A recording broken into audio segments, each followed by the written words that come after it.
Welcome back to the Stronger by Science podcast. The year is 2020. We are officially in season 2 of the podcast, and we have an awesome episode today. We start out with an update from the Game Changer cinematic universe. We've got some feats of strength specifically related to career longevity in a number of sports. We've got some drama related to some doping rumors in the weightlifting world. We've got a Q&A segment where we talk about things like collagen supplementation and muscle hyperplasia in response to training. We've got a research roundup, a coach's corner. We talk a little bit about goal setting and how to program your training during a weight loss phase. And Greg also shares some tips on how to make the perfect homemade caramel. So we've got all that and much, much more. It's a very, very dense episode with a lot of information. As always, thank you for listening and enjoy. Welcome back to the Stronger by Science podcast. This is now season 2 of the podcast. I am your host, Eric Trexler. And for the first episode of season 2, I'm joined by a special temporary guest host named Greg Nuckols. Thanks for having me back. Thank you for joining me. How was your break? It was good. How was yours? It was good. Very restful. Good. Yeah, I enjoyed it. Spent more time in the gym. Sweet. Recovering quite well. Whenever I have spare time, I like to just beat the hell out of myself in the gym senselessly. Mm-hmm. And then I'm like, oh yeah, I should probably structure this. Nice. But had a couple of those workouts that were just fun and stupid. Mm-hmm. And now making some gains. I feel really good. Good deal, man. Yeah. All right. So season 2 is here. Thanks for everyone for your patience over the break. We had to do all that enjoy the holidays kind of stuff, apologize to our loved ones for ignoring them for the last year, things like that. But we're back with season 2 ready to go. As you probably know from last season, at the end, we mentioned that we're going to be doing every other week here. And then for season 2, this is going to last us basically until the summer. And then we're going to take a little summer break and then come back with season 3. Now, the tone is going to be a little different, I think, in season 2. This is something I haven't mentioned yet, but we do record out of Greg's home, and you now have me positioned between a middle school geography B plaque and a Japanese sword. So I feel like it kind of feels like a really not subtle display of both intellectual and physical power. And it feels like the tone in the room's different. I feel like you're really jockeying for a full-time position. Well, so it was mostly as a bit, and then I realized I'm really bad at framing camera shots, so it didn't work out. But a lot of people have like their degrees and like certifications and various qualifications hanging up on the wall behind them, like when they're guests on podcasts and whatnot. I guess, to establish expertise or potentially just to flex. One time I was on a podcast with Lane Norton, and he just had a bunch of guns hanging behind him, which honestly, cooler. So anyway, I was just going to do this as a joke. Went home over the holidays, and my parents saved everything from my childhood. And I wanted to find like the most random award and like recognition plaques that I had from my youth to hang them up behind me. Forgot to get a nail to hang them up, but whatever.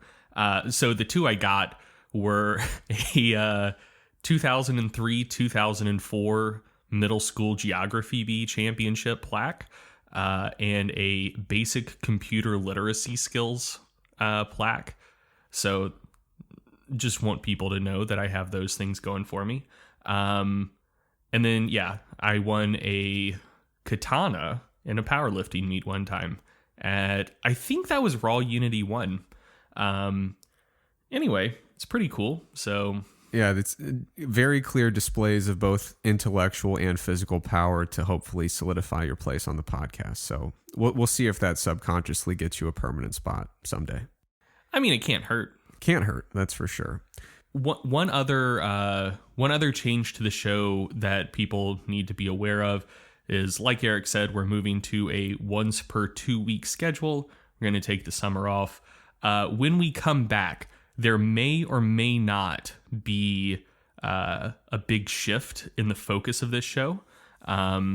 So depending how the Democratic presidential primaries go, our American listeners will know this is election year in the U.S. For foreign listeners, you very well may know that as well. So early on in primary season, I was supporting someone who I thought had a great chance of winning. He seemed to have a huge organic groundswell of support, and that was Joe Sestak. Quite frankly, I'm shocked that he has dropped out already, but I've recently gone all in for our girl, Amy Klobuchar. I think, I think she basically has a coin flip's chance of taking the primary. And if she does, then when we come back after the summer break, this becomes an Amy Klobuchar political podcast just to promote her candidacy. Yeah, and so I'm not sure where I'm going to fit into that because I back candidates that I find to be relatable to me. And so, I grew up in the Midwest, simple kid. I definitely am going to go with either billionaire Steyer or billionaire Bloomberg or billionaire Trump.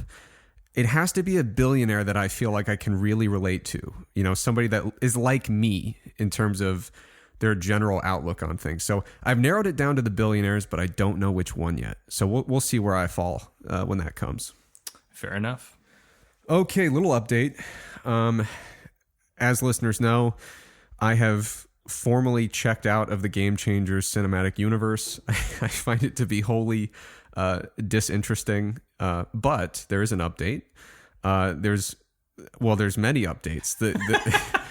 Somehow the universe has survived without me. So Dr. Mel Davis has a write-up on the Renaissance periodization website. As you know, I absolutely refuse to read any more about it, but it did seem good. It's got like 1 billion references, and yeah. So I think they do good work over there. I think she did a really nice job with it, but I didn't read it in its entirety because I just didn't want to. I'm out of Game Changers. But if you are looking for like a good solid look at it, they did it, which is awesome because it means I didn't have to. Now this is a less than 2 hour movie that spurred a 4-hour debate, which then spurred like the Joe Rogan podcast, right? Correct. Yeah. Which then spurred countless 100-page articles about either the movie or the debate. And now there is somebody posted part 1 of their analysis of the debate, not the movie. So part 1 of their analysis of the debate was 8 hours long. And they said that the second half was probably going to be another 8 hours long. So now we're in the 16-hour analysis range for, again, a film that was less than 2 hours in length. And I think there's only 2 realistic conclusions for the path we're going down. I could see maybe a Ken Burns miniseries. He's very famous for his Civil War miniseries. He's done a lot of very thorough miniseries about really heavy topics. So I'm sure Ken Burns, if he spent a good 24 to 28 hours on a miniseries, I think we'd finally turn over every rock associated with Game Changers and the debate following it. Also, George Lucas is going to have a lot of time on his hands. The Star Wars thing it sounds like they made the last movie. I don't know. I don't really follow it. I mean, George Lucas sold the franchise. But I mean, so he has nothing but time on his hands. Yeah, so he should really think about doing another like maybe a 9-movie series again, but this one focusing on some of the topics in Game Changers. So that would be maybe a 26 to 28 hour investment. But I think it's going to go one of those 2 directions. So stay tuned. We'll see what happens. But whatever happens, it'll be without me because I'm out. Okay, let's get to business, Greg. We've got important stuff. So first of all, we've got Feats of Strength. Do you want to share this one or should I? I mean, we can just swap off, I guess. Cool. You can start since you're the one who put this down. Yeah, so I swooped in with the first Feat of Strength because I thought this was crazy. So Vince Carter recently became the first NBA player to play in 4 different decades, which we get a lot of questions on the show about like, hey, I'm getting into lifting, but I'm kind of like toward the tail end of my physical peak or whatever, any advice for older guys or older women lifting. So I thought this was kind of relevant and mainly just insanely impressive. So first of all, I know that there are people who are like, oh, the new decade doesn't really start until 2021. I'm not interested in that discussion at all. And like, it's kind of dumb to be like, what was your favorite year of the 1980s? Definitely 1990. Yeah. Like people refer to decades as like 80s, 90s. One thing I'm pretty stoked about is now we're back in the 20s. That's a decade that makes sense. So like aughts, fuck that. That's a dumb name. The teens also doesn't roll off the tongue. But we're back in the 20s, baby. It's like the 90s all over again. Definitely. That's a good decade name. And like you said, no one ever says the 20s barring 2020 and 2030. Like that's not how people refer to it. For all practical purposes, it's a new decade. Deal with it. Yeah, and you said it's like the 90s again, and Vince Carter, he made his debut in the NBA in 1999. When Vince Carter started playing NBA basketball, I was 7 years old, and he still plays. He's lost a step. he's not winning the dunk contests anymore. Bro, he can still throw down. Yes, his minutes have been reduced. So he doesn't play the same type of game he used to. Yeah. But there's still... So I follow the NBA pretty closely. And there will be clips from time to time of just like, him in the warm-up lines or like, after a game or something of just like him throwing down a dunk to, get the crowd going, just do some fan service. Dude can still fucking sky. Yeah. Like, it's wild.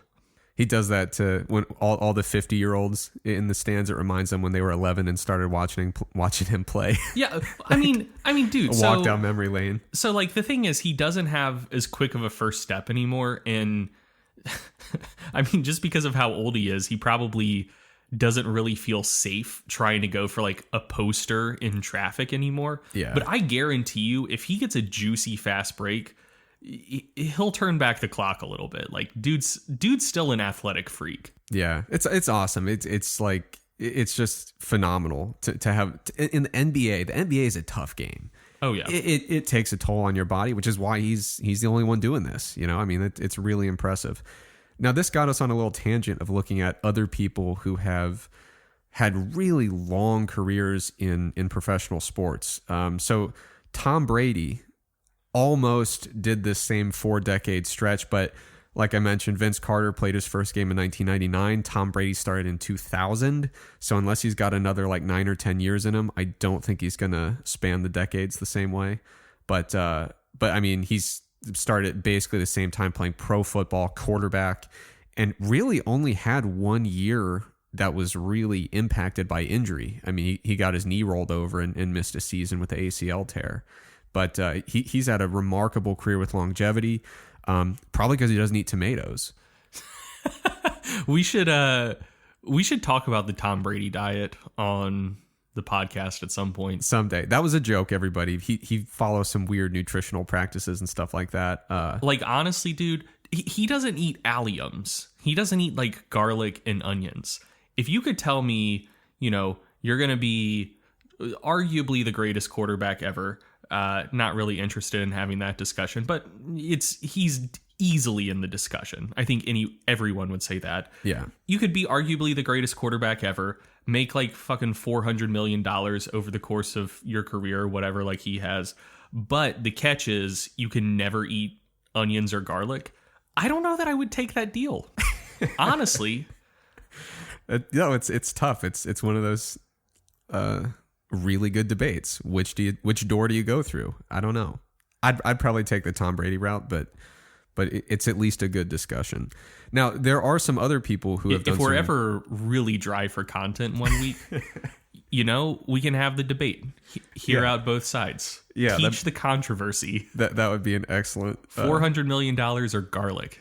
Yeah, that'd be a great debate. But you found a few other people who had some pretty impressive careers in terms of longevity. Yeah, so on the NFL side of things, the person who still holds the record for the longest NFL career is George Blanda. He was a quarterback and kicker from 1949 to 1975.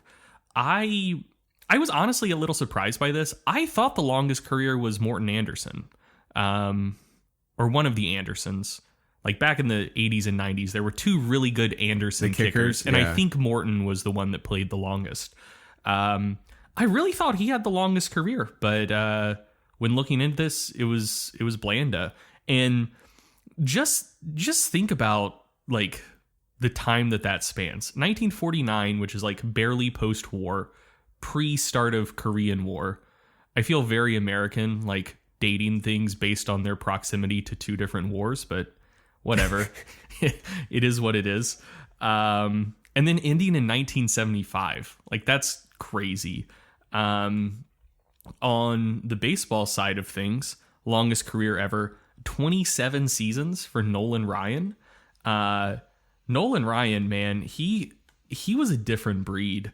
Like, his strikeout record, I don't think anyone's ever going to touch it. So he pitched 27 seasons through, I think, 7 perfect games, or 7 no-hitters. And I think the next most by anyone is like 3-ish. Starting pitcher, throwing like 102 to 104 mile an hour heat when, like, you know, that's basically reserved for closers and no one else. But his career strikeout total was 5,714 career strikeouts. The next closest is Randy Johnson, who was also another incredible strikeout artist with great longevity. His strikeout total was 4,875.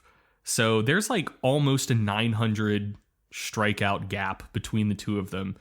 And the next closest active player is barely over 3,000. So CC Sabathia and Justin Verlander barely have over 3,000. I think CC's basically done. Verlander's still throwing hard. Yeah. He's still incredible. But is he going to have another... How much would that be? Another, like... Jesus Christ. You basically have to double up. Well, he'd basically need another 14 200 strikeout seasons. Jesus Christ. Anyway, Nolan Ryan, incredible. And then probably the craziest one of all, but kind of on a technicality, is Gordie Howe, hockey player. So, you know, I'm sure all of our Canadian listeners know all about Gordie Howe, and virtually no one else. But he played in 6 decades. He came into the league in 1946, played until 1980, between the NHL and the World Hockey Association. And then he got picked up for one game, which I don't know all of the details around this. I assume it was just like a promotional thing to get butts in the seats.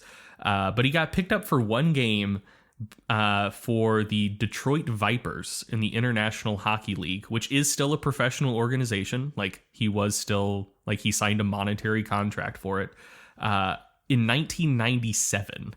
So officially, his playing career stretched from 1946 to 1997. And the last game when he laced up a pair of skates, and keep in mind, not in the NHL anymore, like in a lesser hockey league, but like, hockey's still a tough sport. Like, people can still light you up. He played that last game at the ripe old age of 69. Dude, if I'm 69, I'm going to think twice before I shovel my driveway. Yeah. Like, to be on a professional, in a professional hockey rink, like... Yeah, I mean, I assume that people were like, hey, don't crush Gordie, like, I hope. I mean, if I took hockey as seriously as I take like sports science, I would have actually done more research about this, because it very well could have been a thing where like he signed a contract, he took one skate around the ice for 3 minutes and like came back off. I don't know. It could have been something like that. But I mean, just theoretically, played his last professional game in 1980 and was presumably at least somewhat in skating shape 17 years later. Yeah. I mean, that's crazy. Even without that game in 1997, I mean, to play it's at a still high 5 level decades. from 46 to 1980, yeah. I mean, that's insane. So, we get that question all the time from people like, hey, I'm getting into lifting. I'm 41. I'm 48. Like, how should I train? What do you think? And it's just awesome to see people out there doing this stuff, competing at a high level way late into their career like that. It's really, really impressive. Now, we don't have any other feats of strength. Just throwing that out there. So, I mean, it was the holidays. There aren't that many meets like right over Christmas, or the holiday season, I suppose, because, you know, most people are traveling, doing stuff with family.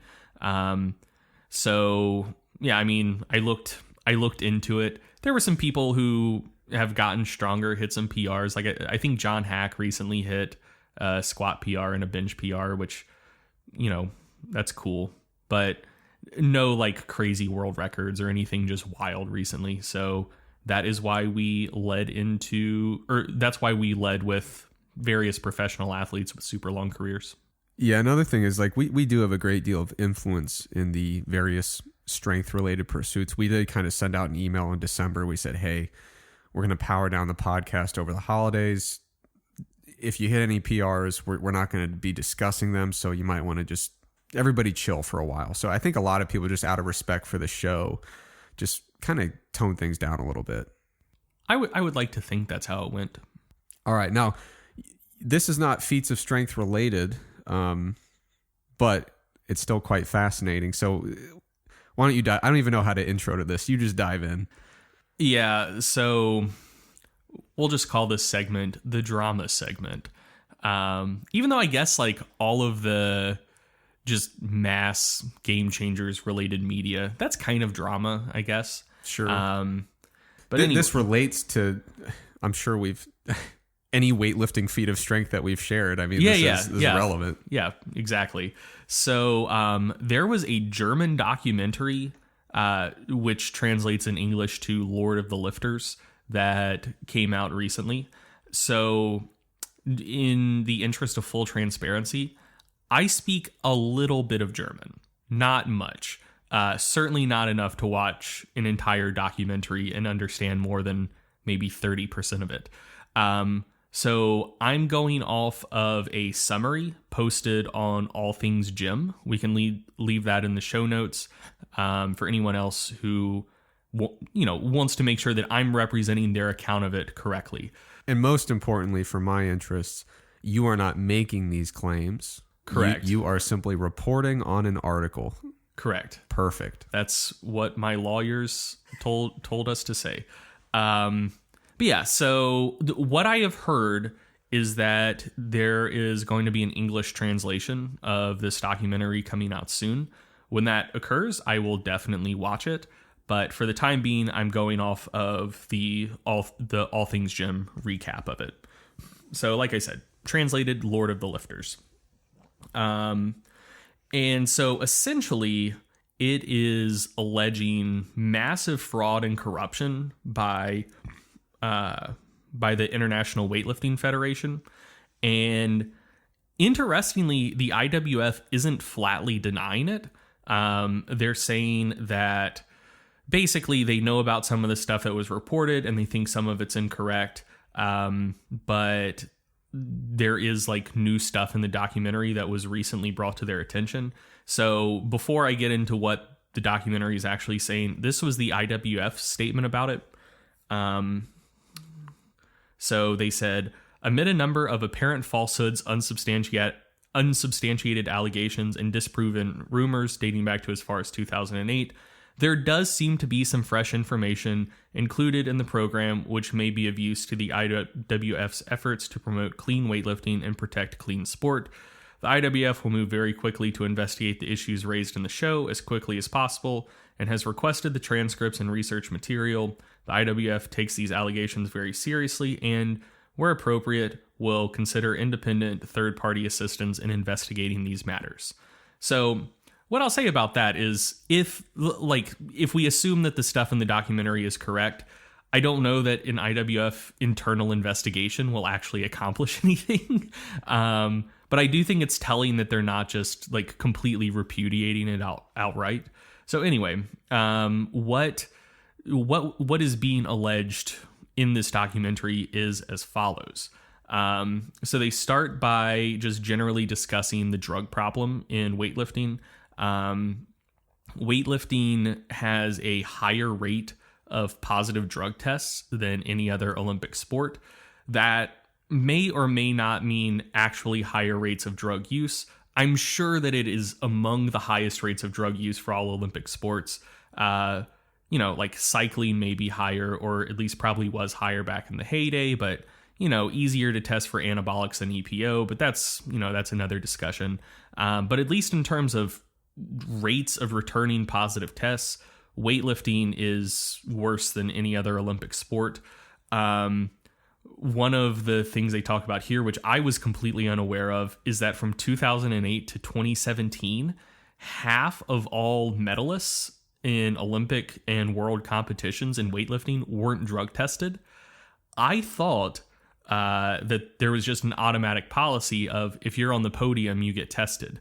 I'm pretty sure that's how it is in powerlifting, and I assumed more people got tested in weightlifting. But at least this documentary is saying that half of the medalists from 08 to 2017 weren't tested, and 2/3 of Russian medalists weren't tested, which is interesting given their history of doping. One of the other allegations made is that in training, basically, like, you want to see a certain number of out of meet tests to, basically, because if you're only testing in contest, people can just cycle off and beat the tests. So one of the allegations made is essentially that, like, the IWF will drug test people, like the top lifters, when they're way far out of competition, but will intentionally not test them in the months immediately leading up to big meets, so they can still show up and like hit big numbers, set world records, and get the sport some press.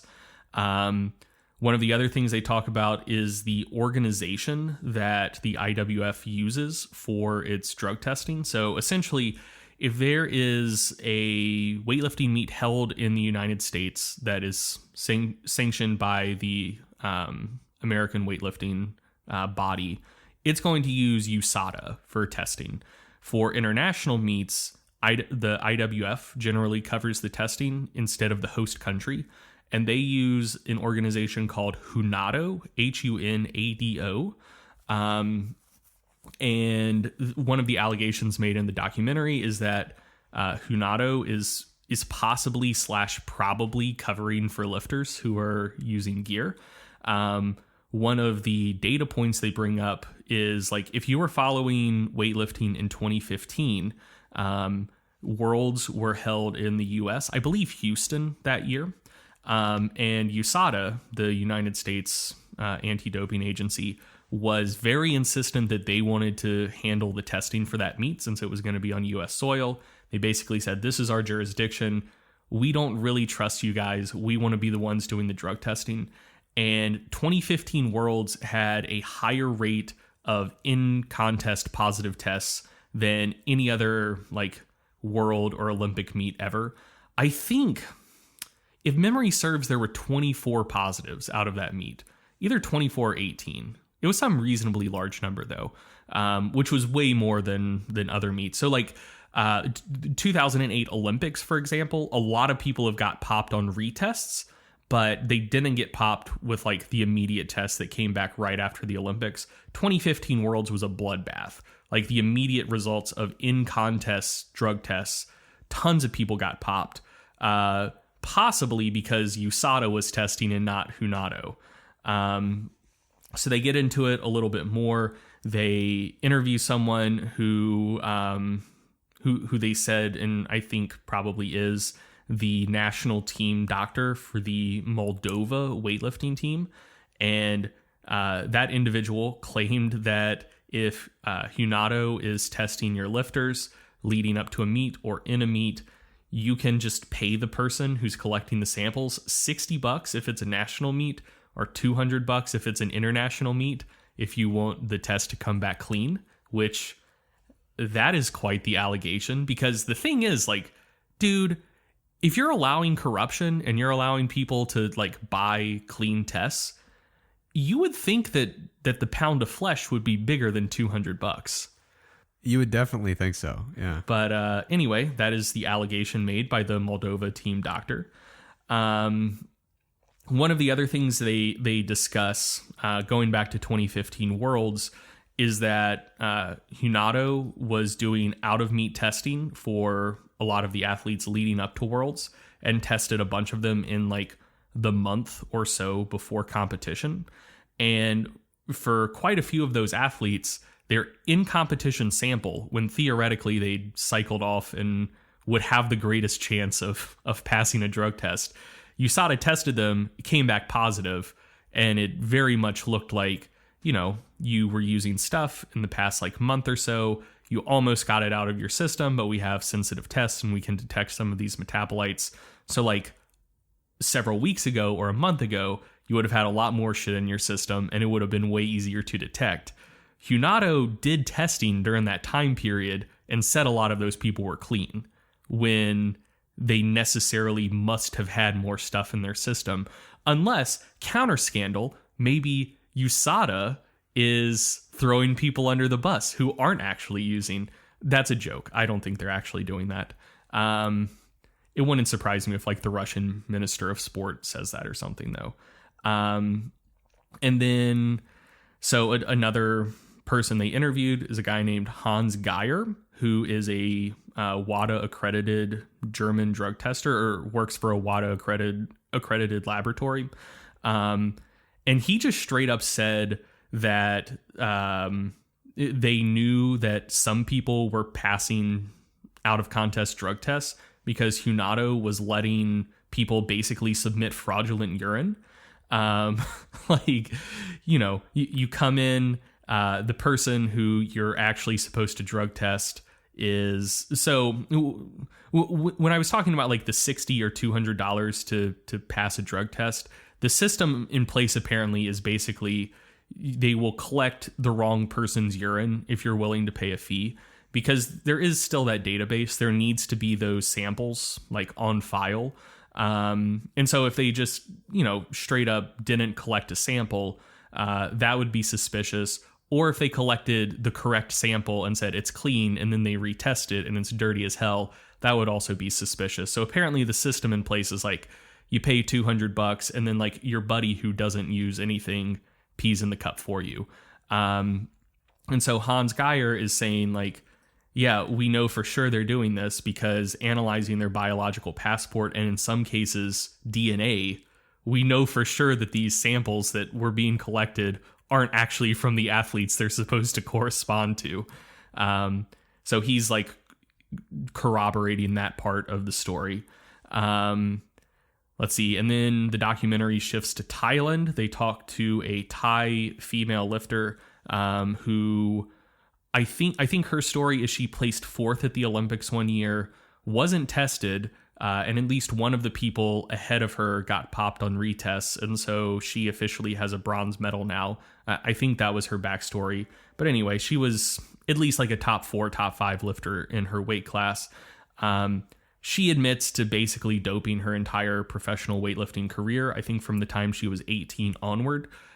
She talked about doping within the Thai weightlifting system, talking about how people, like athletes as young as 13, are already being put on gear to be able to compete internationally. And in her account, she was basically like, look, I know I was on drugs. I had nothing to do with it. My coach and the team doctor, you know, were the ones handling the protocols to make sure I got the stuff I needed and that it would be out of my system to where I could pass tests. Turns out her coach during that time period is now the IWF vice president. Did she name him like by name in the documentary? I think so. Okay. Wow. Yeah. And so also keep in mind, here's someone who, like, you know, maybe it'll come out that there was like shady business going on and people like paid her off to give false testimony or something.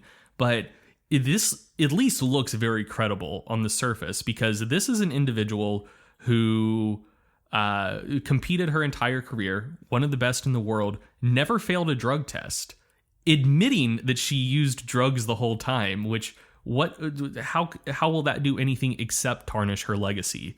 You know, and still being willing to say this stuff on camera. So that's certainly interesting. And then, so that's all of the doping related stuff. There were further allegations related to financial corruption. cash payment for bribes to top IWF officials, having secret bank accounts to collect those cash bribes and like hide them away from like auditors and tax people, and then also possible tax fraud. So the corruption allegations made in this documentary, a lot of them related to doping and the IWF like possibly covering for dopers and turning a blind eye to it. But there was like a whole other part of the documentary related to financial corruption as well, which I think is probably less relevant to the podcast, and I personally just care less about. But related to that side of things, they interviewed a guy, Mark Pieth, Pieth, who was one of the investigators for the recent FIFA scandal, which, if you followed that, it was pretty bad, like pretty ugly. And this guy at least claims that the financial corruption he has seen looking into the IWF case is much more brazen than even what he saw with FIFA. And so, I mean, here's kind of my take on the whole thing. So like I said, this is a documentary which may or may not be biased, may or may not be truthful. Seemingly the IWF isn't dismissing it out of hand, which I think at least counts for something. But I mean, my take on it is like, let's say a quarter of this is true. That's still fucking bad, you know? Yeah. So I, at this point, don't have that much faith in the IWF to actually carry out a clean and legitimate internal investigation. Because the thing is, like, if they're as corrupt as this documentary's alleging, what do we think they're going to do? Come back and say, like, yep, it's all right, we're the crooks here. Like, they're not going to fucking do that. But yeah, I'm very interested to see how all of this plays out. The worst case scenario, and I kind of think the most likely scenario, is that weightlifting is toast. Like, it will carry on, but there have already been threats to remove weightlifting from the Olympics, mainly related to all of the positive drug tests that do already happen. If it turns out there should be a shit ton more that the actual governing body for the sport is covering for, they're fucking toast. Like, they're dead in the water. And more relevant to my interests, which is powerlifting, there are a lot of people out there who are still like clamoring for and expecting powerlifting to get into the Olympics. And here's my humble opinion. If weightlifting gets the boot for this stuff, like primarily drug stuff, there's no way in hell powerlifting is ever getting in. As I understand it, there were already kind of talks to remove weightlifting, just simply because like it's not nearly as popular as a lot of the other sports in the Olympics. It doesn't draw the viewer numbers, etc. And so like, I say this as someone who loves powerlifting and who has tried weightlifting and sucked at it and didn't particularly like it. I think weightlifting is a more enjoyable spectator sport than powerlifting, hands down. So, I mean, you know, if there's an issue of public interest and just like what's going to draw viewer numbers, they're not going to put powerlifting in if weightlifting was already on the rocks there. And then if the issue is like drug problems, like, dude, powerlifting also has drug problems and also has a lot of people, has high rates of positive tests, even with laxer doping controls than weightlifting has. So yeah, if they kick weightlifting out for any of that stuff, powerlifting is never getting in within our lifetimes. But yeah, so just to recap, German documentary, I think it's coming out in English soon. That's what I've seen people saying. And like I said, if even a fraction of the allegations in it are true, it is a bad look for the IWF. So Greg, you know me, I'm a scientist, so it's important for me to have a certain level of evidence before I make a conclusion. So absolutely a documentary that's very interesting. It sounds like they have some credible witnesses, but what it's going to take for me to really form an opinion on this is I want to see a debate that's twice as long as the movie, And then I want to see a discussion of the debate that is 4 times longer than that. And once I have that information available, then I'll feel ready to really have an opinion. No, I think that's fair. That's perfectly understandable. That's the standard. So, okay, let's move on. So listeners know we're going to every other week with episodes, which means the Q&A episodes are kind of getting folded in and merged into the regular ones. So we've got a couple Q&A questions, more than a couple, but Greg, why don't you throw me the first one from Andy T here? You got it. So Andy T asks, what is the best way to achieve/plan for lifting goals going into the new year? For example, if I want to increase my bench from 260 to 315, I'm assuming kilos. I hope so. Yeah. So people who have heard this before are going to roll their eyes because it's kind of cliche, but it's also good advice. So if you go into this and you say like, my goal is to increase my bench by, what is that, like 55 pounds? That's not a particularly effective goal. The acronym that everybody uses with goal setting, like I said, kind of cliche, but pretty useful, is setting what they call SMART goals. So specific, measurable, attainable, relevant, and time-bound. And so when it says relevant, basically what that means is that the goal you're setting actually aligns with your broader goals and is truly important to you. Is it relevant now? So I learned realistic, and I always thought that it was incredibly redundant with Correct. Attainable or achievable. So, I mean, if the powers that be have changed that to relevant, I still think, like, no shit, it should be something you actually want to do. Why else are you setting the goal in the first place? But I would appreciate the change just to reduce redundancy. So there are multiple versions of this SMART acronym, and I combined the ones that I thought weren't stupid. So fair enough. Yeah. So you'll see different kind of adaptations of this, but this is the clustering of words that I think make the most sense. And you'll see people use this in a variety of different fields, and they adopt it kind of based on what they're going for. But as you mentioned, realistic is often part of it. Sometimes that gets lumped in as attainable or achievable, which makes sense.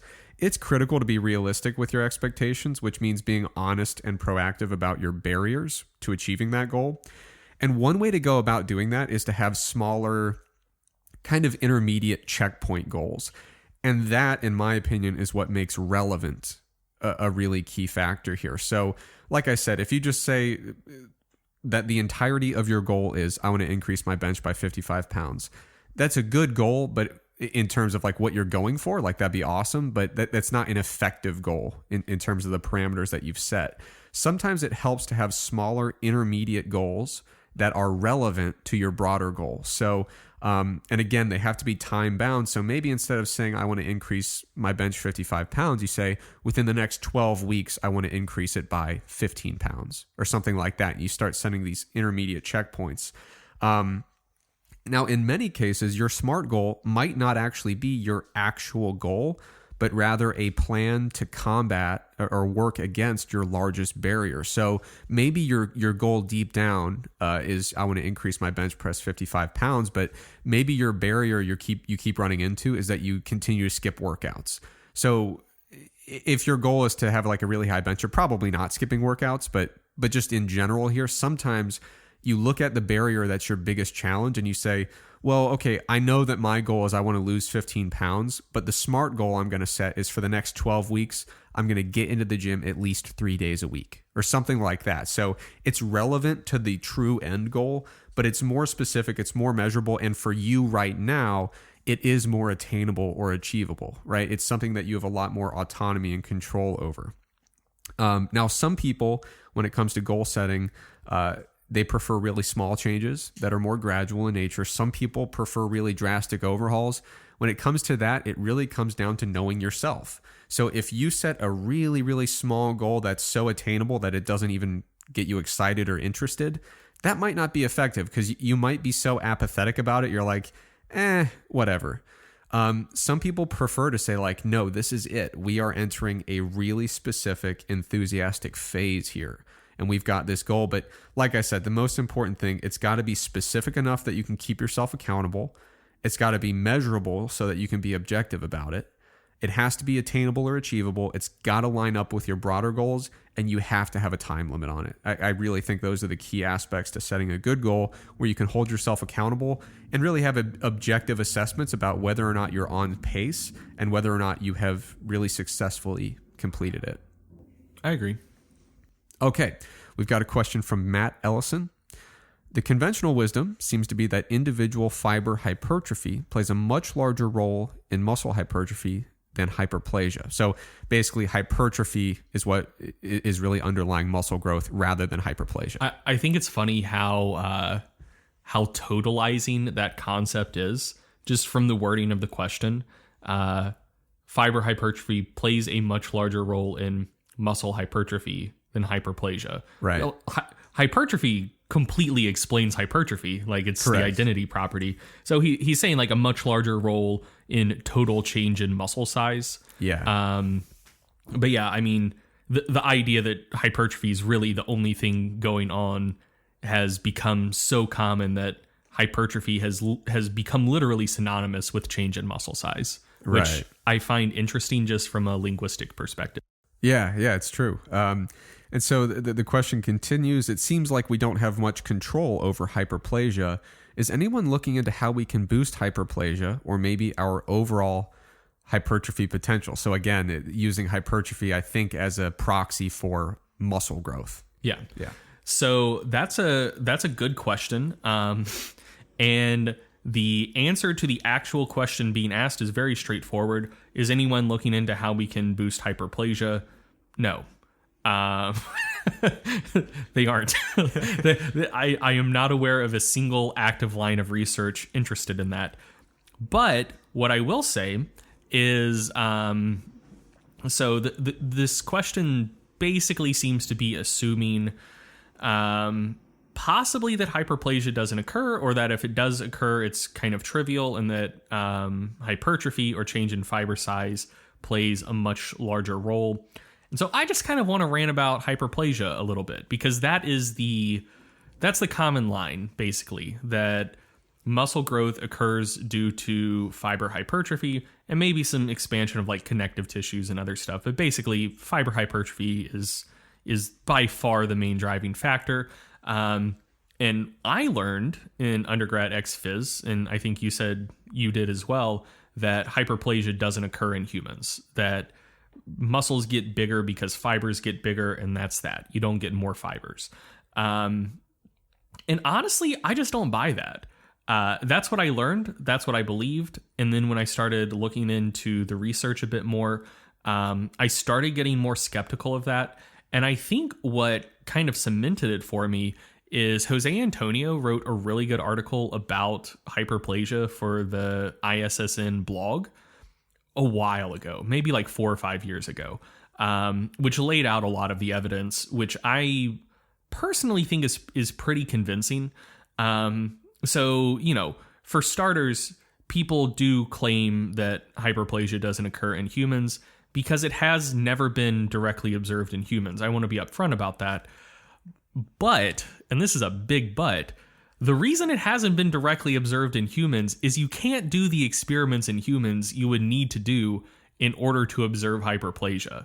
So basically, to measure or like account for hyperplasia, that requires counting muscle fibers and counting all of them.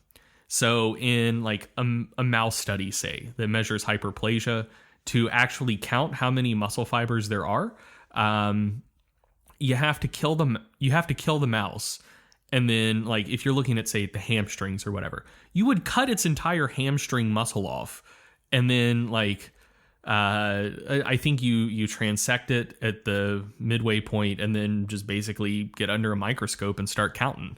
So, like, you're never going to do that study in humans. So until there's some sort of non-invasive way to count all of the fibers in a muscle, which I don't even know if that's technically possible. It's certainly not possible with current technology.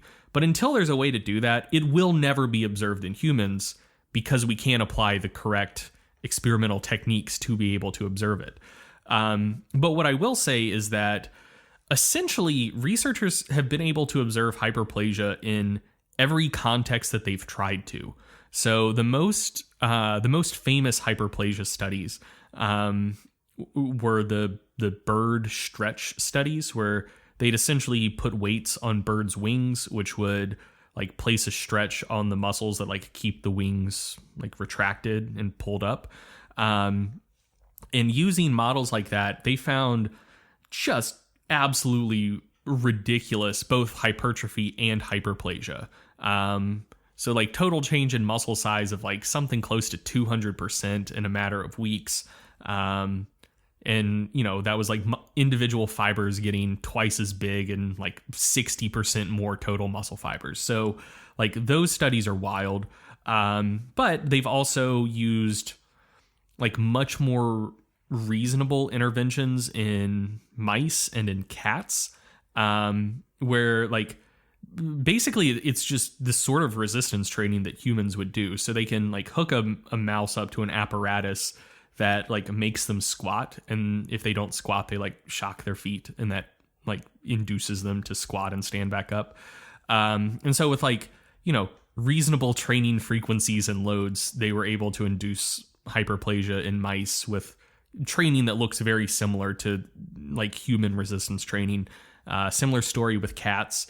So like, I don't know if it was one of those things where like, let's say they tried to find hyperplasia in 3 different animals and really it only panned out with the avian stretch studies, then I'd be like, okay, like maybe you have a point.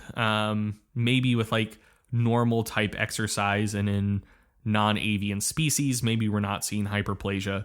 But they found it in 3 different animals now, using a variety of different protocols, and 2 of those were mammals. So I don't know why one would assume hyperplasia doesn't occur in humans. And on the human side of things, there is some indirect evidence that hyperplasia occurs. So there was a pretty famous study by McDougall in 1982, where essentially they recruited untrained people and they trained them for 6 months, and they compared various muscle fiber characteristics and performance outcomes and whatnot for the untrained subjects versus the same subjects after 6 months of training versus a sample of powerlifters and bodybuilders who were, quite jacked and had a considerable amount of training experience. And in that study, they found that muscle fiber size was similar between the individuals who trained for 6 months and the powerlifters and bodybuilders who'd been training for years and years. And so like there's 2 possible interpretations there. One is just that, people start with different numbers of muscle fibers. The total number of muscle fibers you start with maybe constrains the amount of muscle growth that can take place. And, maybe people who are drawn to strength and physique sports are just people who are born with more muscle fibers and thus more muscle growth potential. And I think that that's a strong possibility, and I think that partially explains the results. But the other thing I'll say is like, people don't stop growing at 6 months. Like maybe you're really coming close to approaching your genetic potential after 5 years, 10 years. I mean, some growth probably occurs between 5 and 10 years, but things are progressing pretty slowly by that point. But you're not to the point of just barely eking out gains at the 6 month point. Like virtually everyone can still grow a considerable amount more after just 6 months of training.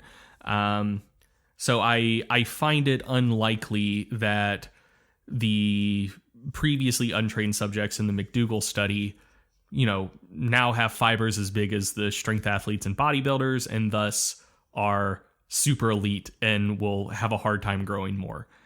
So, would they end up with just fibers way bigger than the bodybuilders and powerlifters? Maybe. I kind of doubt it. Competitive strength athletes and bodybuilders are generally pretty good at getting most of the growth that they're going to get. So I kind of think that as training age increases, hyperplasia starts playing a larger and larger role in the total muscle growth that takes place. That's just a hunch. Okay, and then moving on, more indirect human evidence. There was a study looking at basically counting fiber numbers in the tibialis anterior of dead people. Like people died, donated their bodies to science, and someone wanted to like look into this. And so I believe it was the tibialis anterior. They just cut it off and just count fibers between the dominant and non-dominant sides. And so apparently your non-dominant tibialis anterior gets more work than your dominant side tibialis anterior, which kind of makes sense because if you're like kicking stuff, I guess, your non-dominant leg is going to be your plant leg, and I guess tibialis anterior would be involved in that. If you're like throwing stuff, that's like the leg absorbing the shock of the landing from the throw. So I can buy that. And if memory serves in that study, the subjects had like 13% more total fibers in their non-dominant tibialis anterior compared to their dominant side.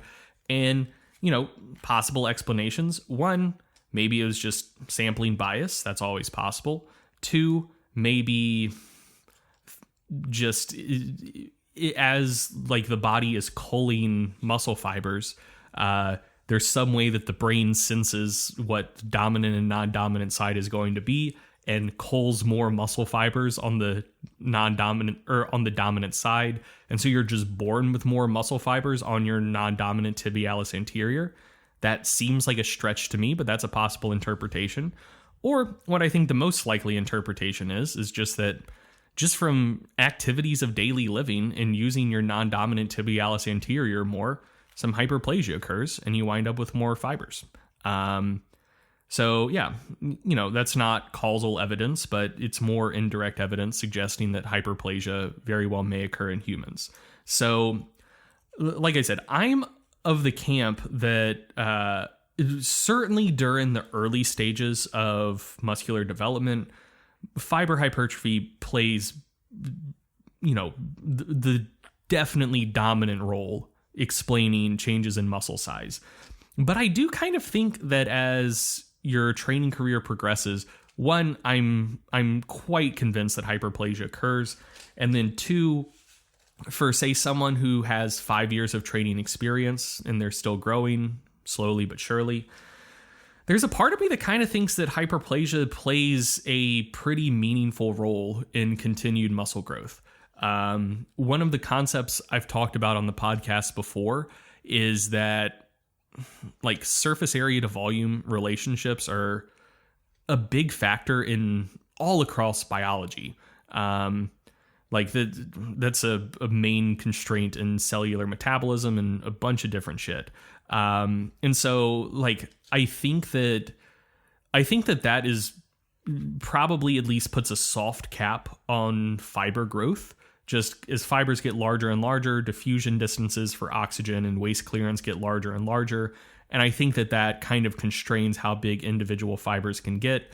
And maybe they start approaching that level, after a matter of months or a couple years rather than 5 or 10 years. And so, past that point, maybe there is still some hypertrophy to occur, but maybe continued growth is maybe more hyperplasia driven.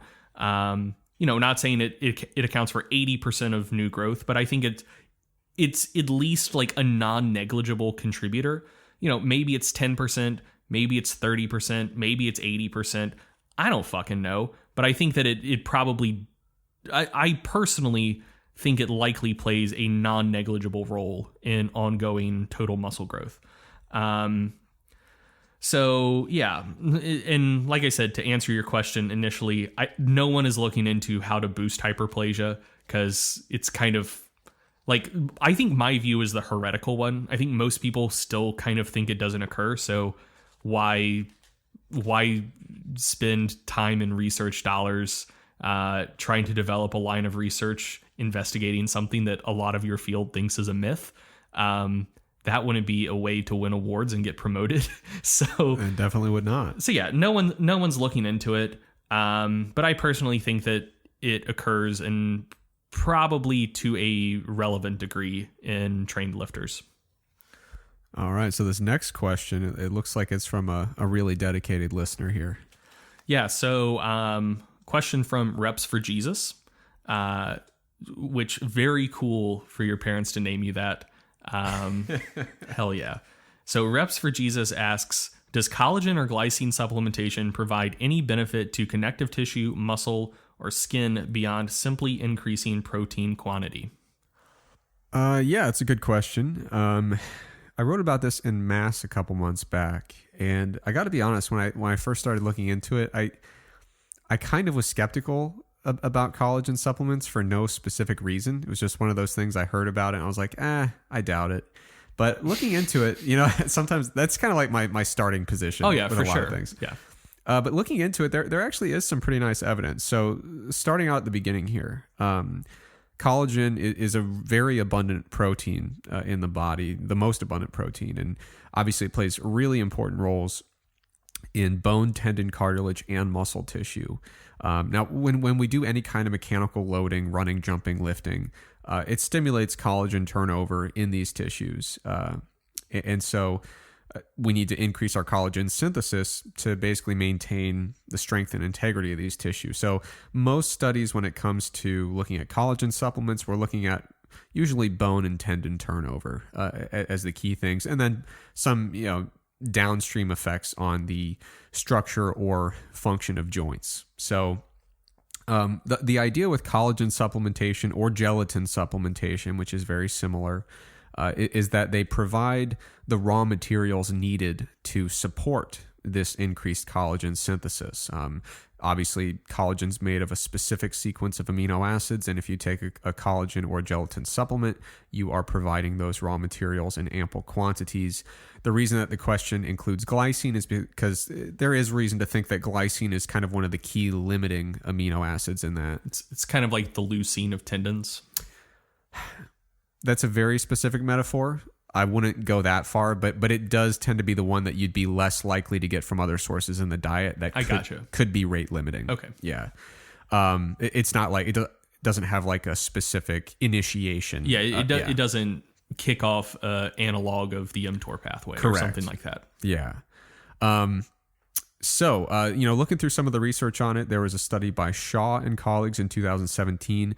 They gave a vitamin C enriched gelatin supplement before 6 minutes of jumping rope, and they did find an enhancement of collagen synthesis post exercise. There's a study by Clark and colleagues all the way back in 2008 where they gave 10 grams of collagen to a big group of collegiate athletes, actually for 24 weeks. And they did find some statistically significant improvements in a variety of outcomes related to joint pain. In 2011, there was a study by McClendon et al., and they looked at the effects of collagen supplementation on cartilage thickness, specifically in people with arthritic conditions. So they did find a statistically significant increase in cartilage thickness, but it's a little bit questionable whether or not that truly is going to translate over to people with non-arthritic populations. The most recent study I've seen on one of the more recent ones was by Kermsey et al. In 2019. Probably 99% chance I'm pronouncing that name wrong. But they were looking at recreationally active men. They were doing resistance training. It was a 24-week study where they were given some collagen peptides as a supplement. And what they found was an increase in fat-free mass. I believe they used DEXA for that measurement. But they found no change in muscle fiber cross-sectional area. So the author's interpretation of those two findings was that maybe there was an increase in connective tissue mass rather than muscle mass itself. So taken together, I mean, there's certainly some evidence to suggest that supplementing with either gelatin or collagen may have some positive effects related to collagen synthesis. Notably, you're going to want to make sure that it is combined with vitamin C. So vitamin C plays a really key role in the process of collagen synthesis. And so if you put all these amino acids in the mixture there, but you don't have sufficient vitamin C intake along with that environment, it's not going to be helpful. You want to make sure. Yeah, that's why not getting enough vitamin C causes scurvy. Yep. Vitamin C, if memory serves, is a cofactor for the rate-limiting step of collagen synthesis. And man, scurvy's wild. So should I go off script? I mean, how far off script are you going? It's like reasonably off script, but it's a fun little tidbit. About scurvy? Yeah. Sure. Yeah, so scurvy was a massive problem at the start of the age of exploration, because essentially if you were traveling on a boat for months at a time, you needed food that wasn't going to spoil. One might think like, oh, why don't they just fish over the side of the boat? There's not that many fish just like swimming around in the middle of the Atlantic Ocean. Most fish kind of hug shorelines and continental shelves. So like that's not incredibly viable. So mostly what they would eat is just hardtack, which was basically like really hard, dry bread, not much moisture. So not much like mold or rot could take place. And heavily salted meat. The salt would also kill bacteria, and it preserved it really well. So, like salted pork, salted beef, salted fish. All of those things, interestingly, don't have a ton of vitamin C. And so the British, you might remember this guy's name. I'm blanking on his name. Arguably the first randomized control trial ever. I remember the story, but not the name. Dang it. Yeah, so I'm blanking on the dude's name, but he was a hero. Performed what very well may have been the first randomized control trial that ever occurred. Basically saw like, hey, all of our sailors are getting scurvy, and that's not good. Maybe they're missing something in their food because their diet is incredibly limited when they're on ships. So let's just try to give them a bunch of stuff, like various things one at a time, and see if any of these various substances prevent scurvy. And so one of the things they tested was lime juice. And lime juice has a lot of vitamin C. They didn't know that at the time. They didn't know lack of vitamin C caused scurvy. But they did find if our sailors drink a little bit of lime juice every day, they don't get scurvy anymore. And so if you've ever heard of like the British Navy being referred to as limeys, that's why. People found out they drank lime juice and they're like, that's weird. Those weird British people, fucking limeys. But that played a pretty large role in the British Empire becoming like the dominant imperial force during that era. Because basically like they could sail different places, take their army, and arrive reasonably healthy to get on with like the conquest and rape and pillaging. Whereas like if the French or the Spanish did it, by the time they landed, they'd be in some rough shape. I mean, scurvy it's a disaster. I mean, you're breaking down collagen. Yeah. And you're unable to replace it due to this lack of vitamin C. And so it's a horrible. Yeah. Don't you die from internal bleeding? Yeah. So basically your structures lose structure. Yeah. You have collagen in the walls of your blood vessels. And as that breaks down and you're unable to replace that collagen, your blood vessels get weaker and weaker and weaker. One of the early signs of scurvy, one of them is you start bleeding from your gums. Just because like your I guess your teeth get loose, and your gums are reasonably thin in the first place. So like those walls break down, you bleed from your gums. You'll also show like basically speckled skin, like petechia, because like capillaries rupture and you just have like tiny little bruises all over your body. And then a few weeks later, you're dead because more major blood vessels mess up. So anyway, vitamin C. Very important for the British Empire back in the day. Very important for collagen synthesis now. Yeah, there was a show recently called The Terror.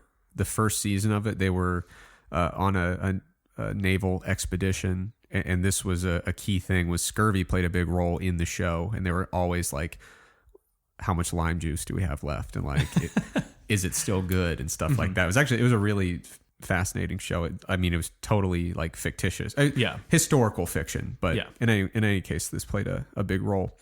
Now the dosing, usually gelatin or collagen in these types of studies, you're going to dose somewhere around 5 to 15 grams per day, usually 10 to 15. It's usually going to be combined with about 50 milligrams of vitamin C. And if you're worried about, vitamin C, I heard that stops my muscle growth.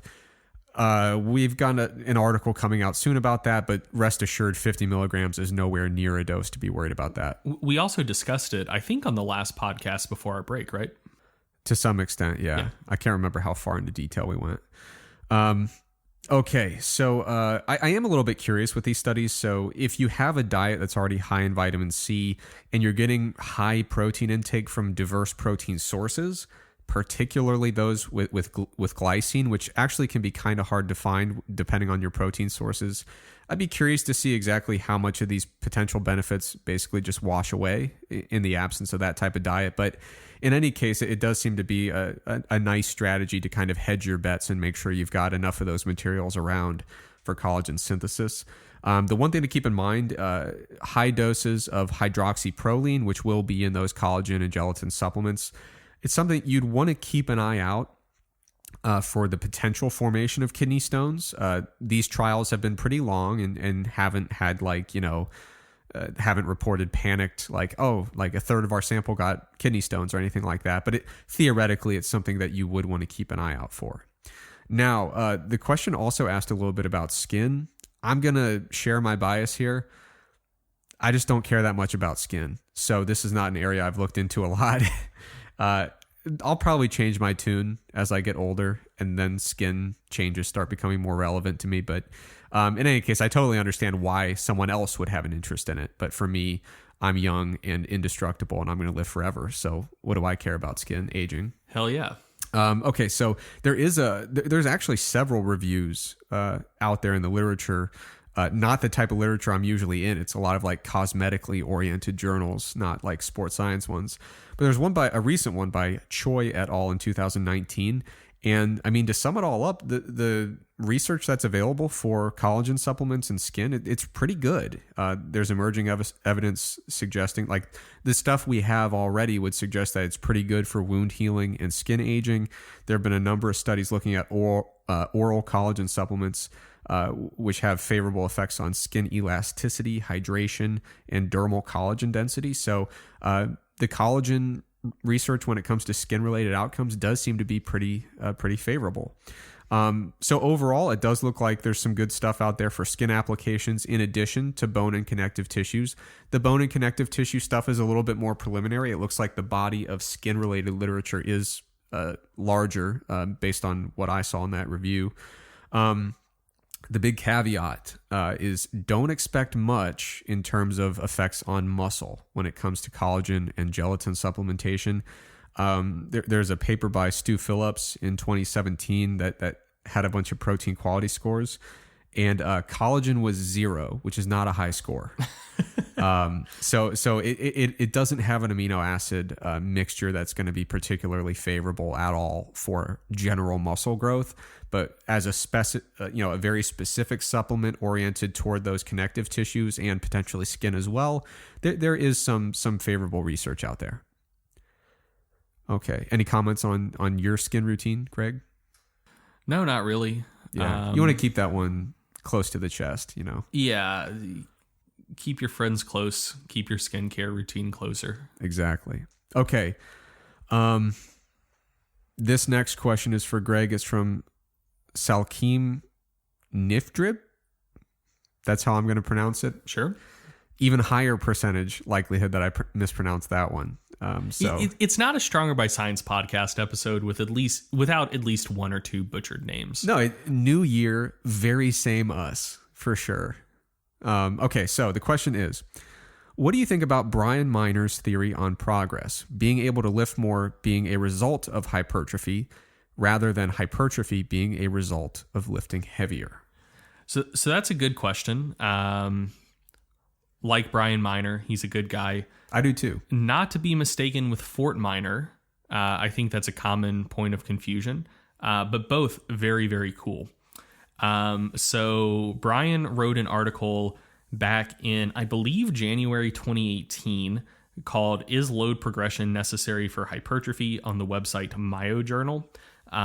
And I assume that is the source of this theory that Salkim is asking about. And so essentially Brian argues that essentially like progressive overload, people think about it backwards. It's less that training harder, going up in weight, doing more reps, etc. is what causes progress, and more so that being able to go heavier, do more reps, etc., is reflective of the fact that progress has occurred. And so, like, basically, I agree with that. And I think that it kind of just depends where in the chicken and egg scenario of progressive overload and muscle growth you're talking about. So essentially, how this goes down is, if you're untrained, you need an adequate stimulus to get bigger and stronger. And that doesn't have to be a particularly huge stimulus, like you're not doing anything, you do something, adaptations occur.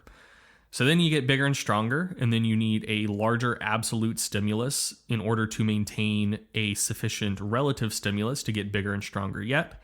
Then you do that, and you get bigger and stronger, and then you need a larger absolute stimulus to continue getting bigger and stronger.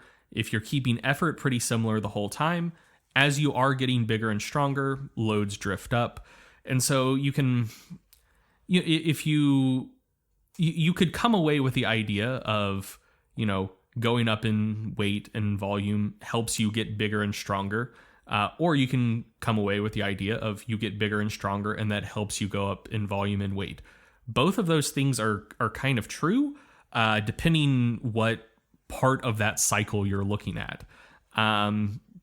What I will say just in general is I think that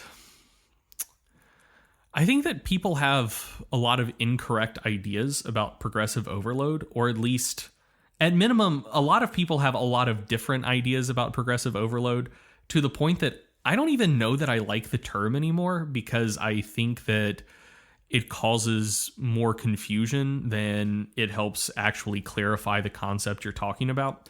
So not everyone, but when a lot of people talk about progressive overload, the only thing that comes to mind is just, oh, you need to do progressive overload, so just add more weight on the bar every session or every week or every month or whatever.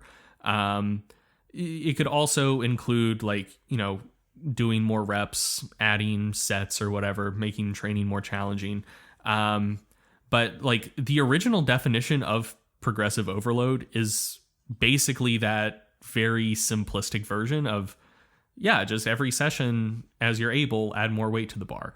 That's essentially what the term meant when Delorme coined it back in like the late 40s, when he was doing research on untrained soldiers during the World War II era. And so for the population he was working with, like, that is a perfectly valid definition and it's a comprehensive enough way of looking at it. For untrained lifters, adaptations do take place quite quickly. And so, in order to maintain a large enough stimulus to keep them challenged and keep them improving, you do basically need to go up in weight virtually every training session, or at least every week. So that was like the context in which the coin was termed. But I don't know that it's all that helpful of a concept when you're talking about more well-trained lifters. So essentially, if you're looking at progressive overload that way, then, you're an intermediate lifter, you're an advanced lifter, progress is either slowed down or like you've hit a plateau.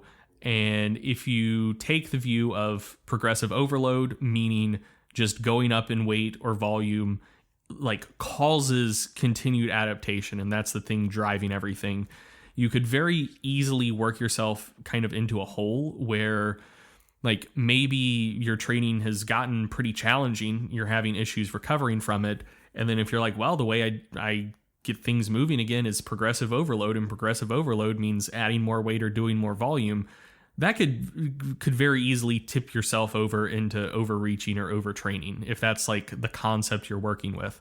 Whereas if you take a perspective more similar to Brian's, and it's less that going up in weight and volume causes growth, and more that growth and improved performance is permissive of increases in weight and volume, then you're not going to run into that same issue. And it, I think, is a more useful way of conceptualizing things, because essentially you're focused on progress and your performance, which is like what you want to to be focused on. Like, you want to get bigger, you want to get stronger, rather than focusing on a proxy. Like, if you're focused just on progressive overload, you're focused on the proxy of how much weight is on the bar and how much volume am I doing. And so you might have a tendency to optimize your training for the proxy being how much weight am I lifting, how much volume am I doing, and trying to improve that rather than staying focused on, and is that actually getting me the results I want? So personally, like I said, I'm not crazy about the term progressive overload just because I think it does cause a lot of confusions, because some people have kind of a nuanced view of it and some people have a more simplistic view of it. I kind of like to term things. So this is something I've been meaning to write an article about for like 4 years and just haven't gotten around to it. But instead of the term progressive overload, I like to term things either a subadaptive stimulus, an adaptive stimulus, or a maladaptive stimulus. And so essentially, the name of the game with any coaching is to make sure that the stimulus is appropriate. You want it to be a large enough stimulus and a stimulus of the correct sort to cause adaptations, and specifically the type of adaptations you want.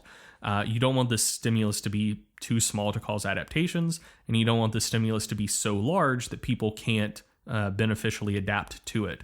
And so if you think about things in that way, it will necessarily accomplish what progressive overload does of, as you get bigger and stronger, you need to train harder in an absolute sense, like going up in volume or going up in weight, to keep the stimulus large enough to cause more adaptations, like for it to continue to be an adaptive stimulus.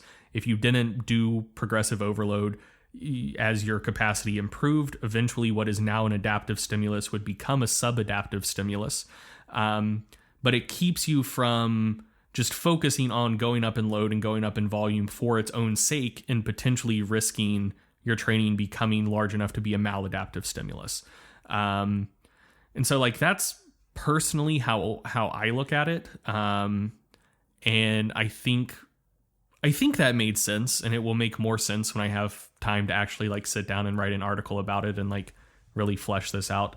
But yeah, essentially I think I agree with Brian's perspective and how he personally looks at this. I do think it's a chicken and egg scenario where are you looking at the part of the cycle where you do have to increase stimulus to cause more adaptation? Are you looking at the part of the cycle where adaptation has occurred and therefore you can go up in weight and volume?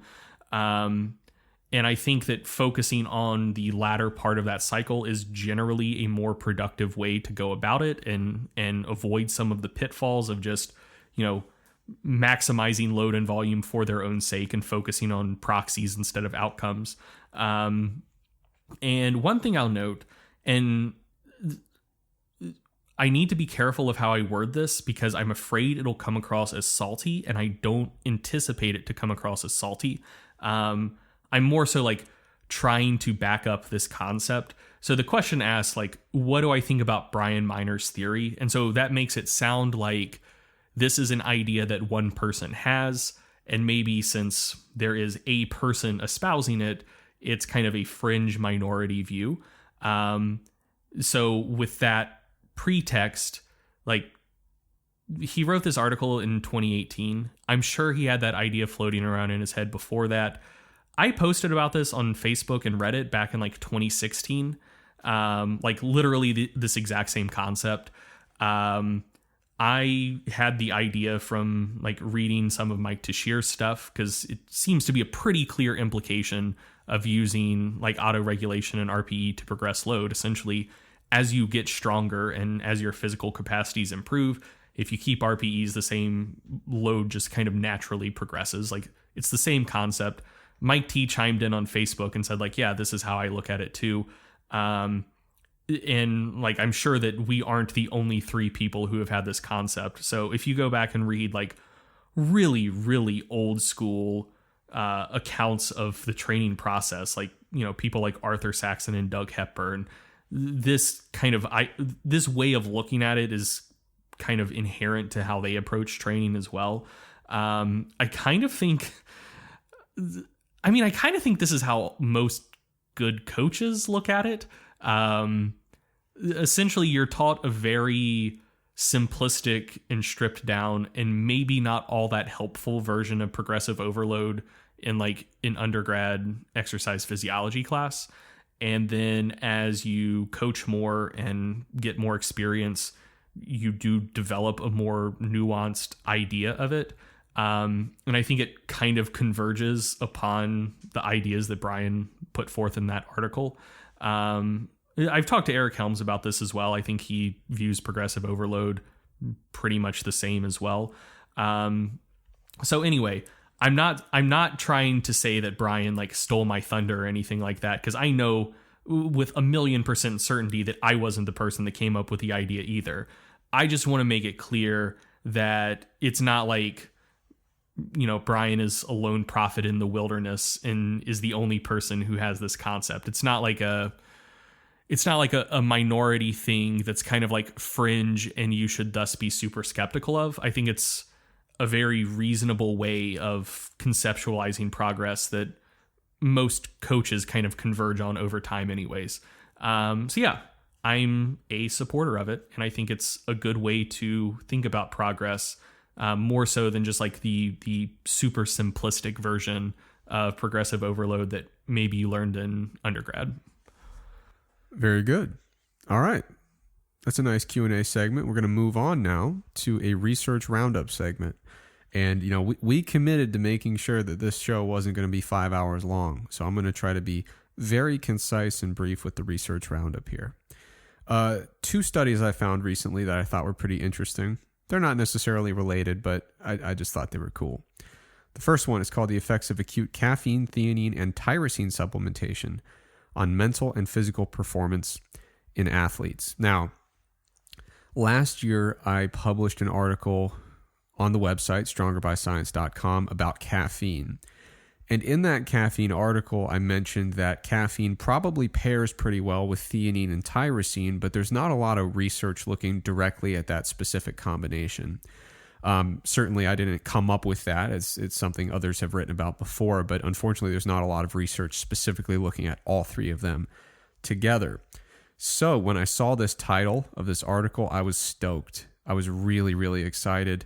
And just to talk about the background a little bit, so tyrosine is an amino acid that's found in a lot of different protein sources, and it's a precursor to L-DOPA. So the kind of pathway here is tyrosine to L-DOPA to dopamine, which is a neurotransmitter, and then some dopamine is converted to norepinephrine as well. The general effects we associate with tyrosine would be related to energy, alertness, cognitive function, things like that. Now with theanine, and this is different from theacrine, so that's a really important distinction. Theanine is a non-dietary amino acid that's found in green tea and black tea mostly, and some other things as well. And theanine has effects on the GABAergic and glutaminergic neurotransmitter pathways, and the effects we associate with this are more related to relaxation, but importantly, not sedation. So you get a relaxed sense from this, but you don't feel tired or sleepy. And so the idea is, theoretically, tyrosine might potentiate some of the favorable effects of caffeine when it comes to especially things like alertness and cognitive function and acuity. And then theanine might level out some of the relatively negative things we associate with caffeine. I think a lot of people who use caffeine regularly have had those days where you take a little too much and you feel anxious and jittery and just generally not good. Why are you smiling? Have I incriminated both of us here? No, I've heard that's a thing. That has literally never happened to me. Oh, that's me all the time. Dude, the more caffeine I consume, the better I feel, up to some limit that I haven't found yet. That is not my experience. But anyway, so I saw this title and I was like, yes, finally. I was really excited. But as you're going to see, I'm a little bit annoyed with the study. I'm not going to lie. So they looked at 20 current or former male collegiate athletes with a mean age of 20.5. It was a placebo-controlled crossover trial. So every participant did the treatment condition, but also the placebo condition, and basically served as their own control. they completed a few different assessments related to mental and physical performance before and after the provision of either the supplement or the placebo, as well as after 2 rounds of exercise. Now, going up to this point, I'm like, awesome, this is really cool. But there was one thing about the study that really irked me. I want to be very clear. There are researchers on this paper that I have a tremendous amount of respect for. They do good work. I think this decision was most likely taken out of their hands, but somebody made this decision, which drives me crazy. They refused to disclose the dosage of the supplement used. And I think they also neglected to provide an actual specific supplement name. And so, like, when I read that, I was like, are you kidding me? Like, that's really frustrating because can you imagine if it was a study? It's like, hey, we're looking at the toxicity of Tylenol. It seems like it was fine. And you go, oh, sick. I mean, how much did you give?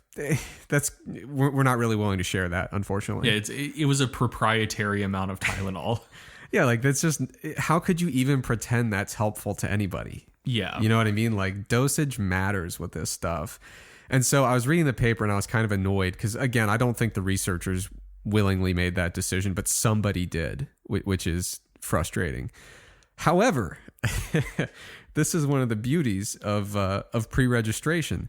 They pre-registered the trial, and in the trial registration, they did have the dosing information. So according to the pre-registration, which should line up with the paper, it was 75 milligrams of caffeine, 75 milligrams of theanine, and 2 grams of tyrosine. Now, the 2 grams of tyrosine, I like that. I like the 1-to-1 ratio between caffeine and theanine, but that caffeine dose is really low. So unfortunately, when I saw that, it really took the wind out of my sails in terms of my enthusiasm for this one. Another thing is that the outcomes aren't super relevant for what most of our listeners are interested in. So they did the rounds of exercise they did had 9 exercises, and they just did them for 45 seconds and did as many reps as they could. And the exercises were like battle ropes, other battle ropes, another battle ropes exercise, kettlebell swings, line jumps, toe touches, mountain climbers, Bosu squats, which I know Greg programs those all the time. Hell yeah. And burpees. So the performance outcomes really weren't super.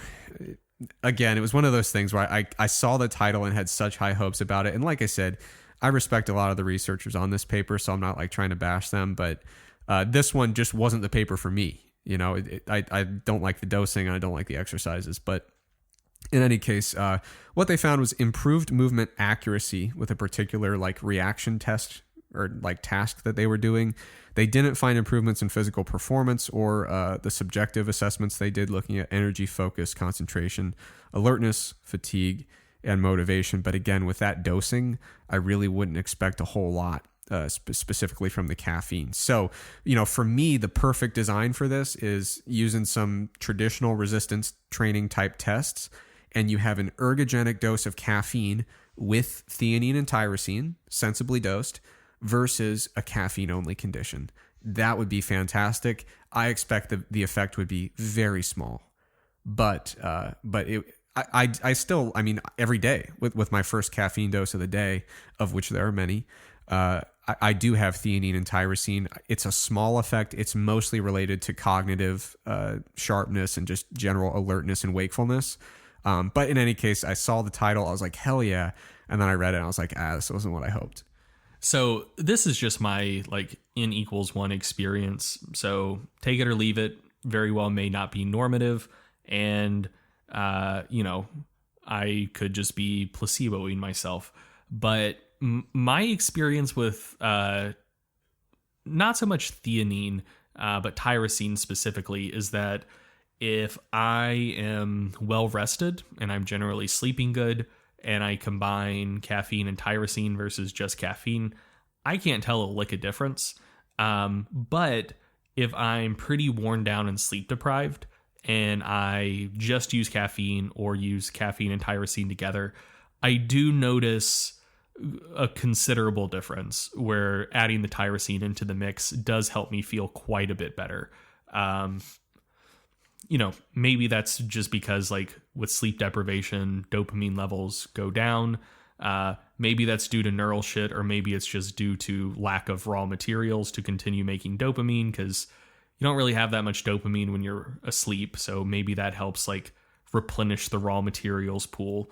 I don't know. I don't know how all of that works. I just know that my own experience with it is that tyrosine does seem to give me a little more pep in my step when I'm sleep deprived, but not so much when I'm well rested and like not being a complete degenerate.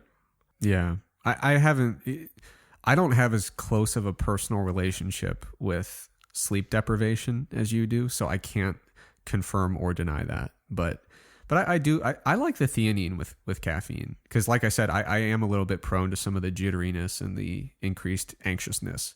But in any case, it's still an interesting supplementation strategy. There's still evidence there, but unfortunately, we need a lot more of it, and ideally, essentially with the design I mentioned. Like, I'd like to see what they do above and beyond caffeine when caffeine is dosed at a higher dosage.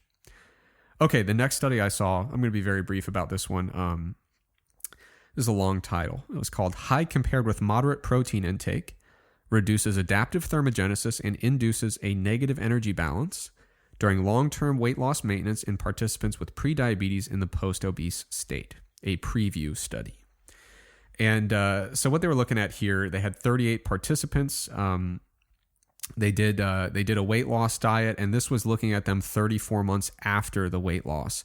And they had them on these two different diets and looked at their they had them in a respiration chamber for 48 hours, looking at a variety of different metabolic outcomes.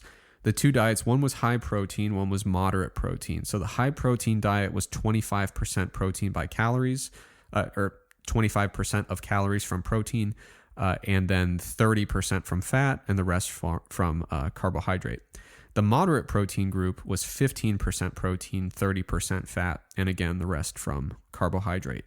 So the results, the higher protein diet, when they were in the respiration chamber, had lower energy balance and higher resting energy expenditure. And so for that group, the resting energy expenditure was not different from their predicted resting energy expenditure. It was only about 48 calories lower than predicted. In the moderate protein group, it was about 119 calories lower than predicted. So these findings, obviously, it's not a huge difference, but it's not totally negligible. And if you're listening to this podcast, you probably already knew that you should be eating a pretty high protein diet, whether you're actively losing weight or if you're in that post-weight loss period. But the reason that this one kind of caught my eye, we did a study a while back, I think it was published in 2017, looking at a group of 15 physique athletes. And we're talking about competitive physique athletes who all eat high protein diets. I mean, that's the rule rather than the exception with physique athletes. And one of the things we found, it was a small sample, but we did find that the resting metabolic, the changes in resting metabolic rate that we observed seemed to correlate with the protein intake that they were consuming after the competition. So basically, the recovery of resting metabolic rates seemed to be correlated with that protein intake.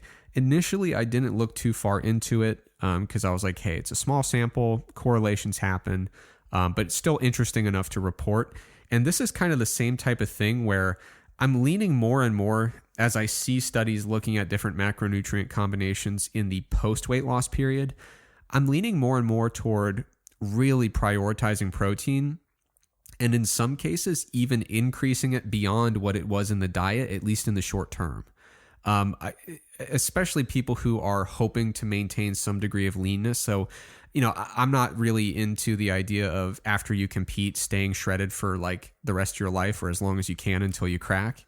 I think that's a really bad plan. But so like an application of this might be if you're someone who competes in a physique show, and maybe you have another one in 6 weeks.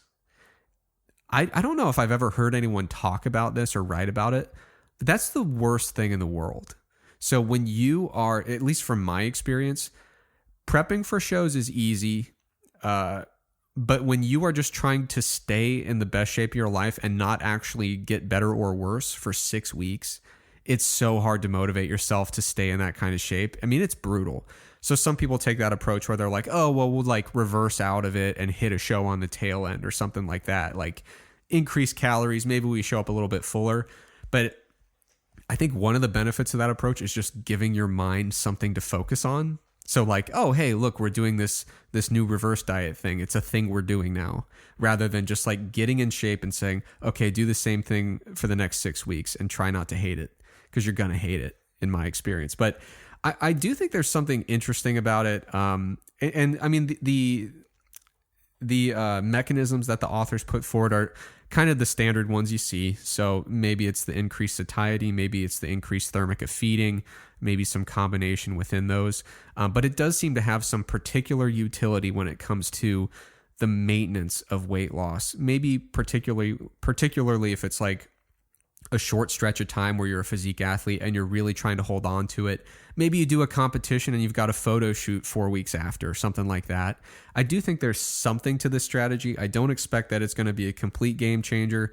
And obviously, you know, you're going to be eating high protein anyway if you're on a good weight loss diet and really getting shredded. But, you know, even for like general population, people who are like, okay, I'm out of this weight loss phase, does that mean that my protein needs are kind of back to normal? I would say the evidence would indicate it's probably not a bad idea to keep them high. And you might even play around with a theoretical strategy of increasing them to try to successfully complement this weight maintenance. So when would protein intake come back down after that? Ooh, that's a good question. The way I see it, maybe it's something that you lean on in this initial stage and kind of taper it down from there. So like, you know, when it comes to weight maintenance from a pretty serious weight loss attempt, it's usually that initial window where you really want to manage it and successfully transition into maintenance mode. And again, so we're talking general population here. If you have some idea that you're going to get shredded for a competition and stay that way forever, I think that's a bad idea, period. But for that type of person who's trying to actually maintain this weight loss for a long time, maybe you use it as a crutch to kind of successfully transition into that maintenance period. You leave the protein kind of elevated beyond what it really needs to be for, I don't know, a month or two, and start tapering it down from there once they realize like, okay, I've got my feet underneath me. This has been a successful transition. We're maintaining. And like we've said many times before on the show, the things that really seem to correlate with good weight loss maintenance are continuing to track body weight, continuing to track your intake, and then also keeping your physical activity level high. So I could see this as being like those three things are key. Like they have to be there in this initial transition phase. I would see this as like a fourth, like I said, just a little bit of a boost to give you a step in the right direction. I don't expect it's a huge effect. I mean, we talked about the calorie numbers there. That's nothing special. But if every little bit counts in this particular, it's kind of a fragile time window where it's like, okay, are we going to successfully make this transition or not? And I could see it fitting in that particular time window. And then if you're like, okay, I'd like to shift to a slightly more enjoyable macronutrient split, then you start tapering down. Again, this is totally theoretical based on, you know, 2 studies, one of which was extremely small. But I do think it's we don't have that many tools for this type of thing, right? Like, so metabolic adaptation, everybody's like, how do you solve it? There's not a whole lot that we can really do with it. So if we find something like this that can facilitate that transition phase in this adaptive kind of post-diet state, it's probably a good thing. Makes sense to me. Okay. Has anyone considered pulling their metabolism back up by its own bootstraps? That's a good question. I think a lot of people just don't have the fortitude to do that, the toughness and the focus. Just aren't willing to take personal responsibility for it. Correct. That's a joke. We're joking. All right. Greg, I think you have a coach's corner plan for us, don't you? I do. Yeah. So New Year is upon us. This is around the time when a lot of people might consider starting to cut, either for spring break or summer. Fun fact, if you look at temporal changes in weight over time, generally most people do a pretty good job maintaining weight from like mid-January to November. This is in the US with the way our holiday season works. But then basically they gain several pounds during the Thanksgiving, Christmas season, and then just maintain weight moving forward and don't lose that weight. So, basically it's New Year's time. A lot of people are trying to lose weight. A lot more people should probably be trying to lose weight. So if that applies to you, let's talk about training, and some strategies you can use to, make training on a deficit slightly less unpleasant. Because the thing is, if you've been training for a while, you know that training at maintenance and certainly in a surplus is a lot more fun than training in a deficit. It's fun to get stronger and your performance improve. If you're like a beginner or early intermediate lifter, like you can almost certainly continue to improve performance in a deficit, but at a slightly slower rate. But it's just less fun all around.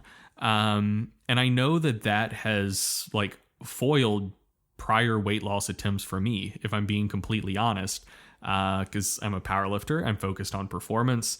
If performance starts dropping, that is psychologically tough for me. Just because like I like lifting heavy shit and I don't particularly want to start lifting lighter shit, So anyway, here's some strategies that one could use to maybe make this period at least a little bit easier psychologically.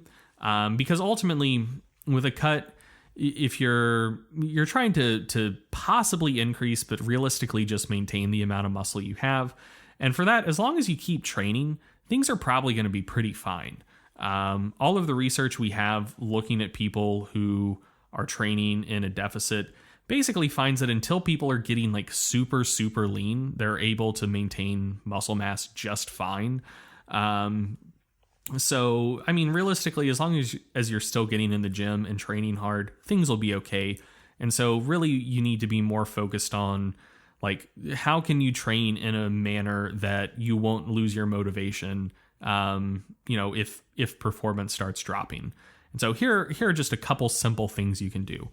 One is just do more body weight stuff as like core lifts in your program.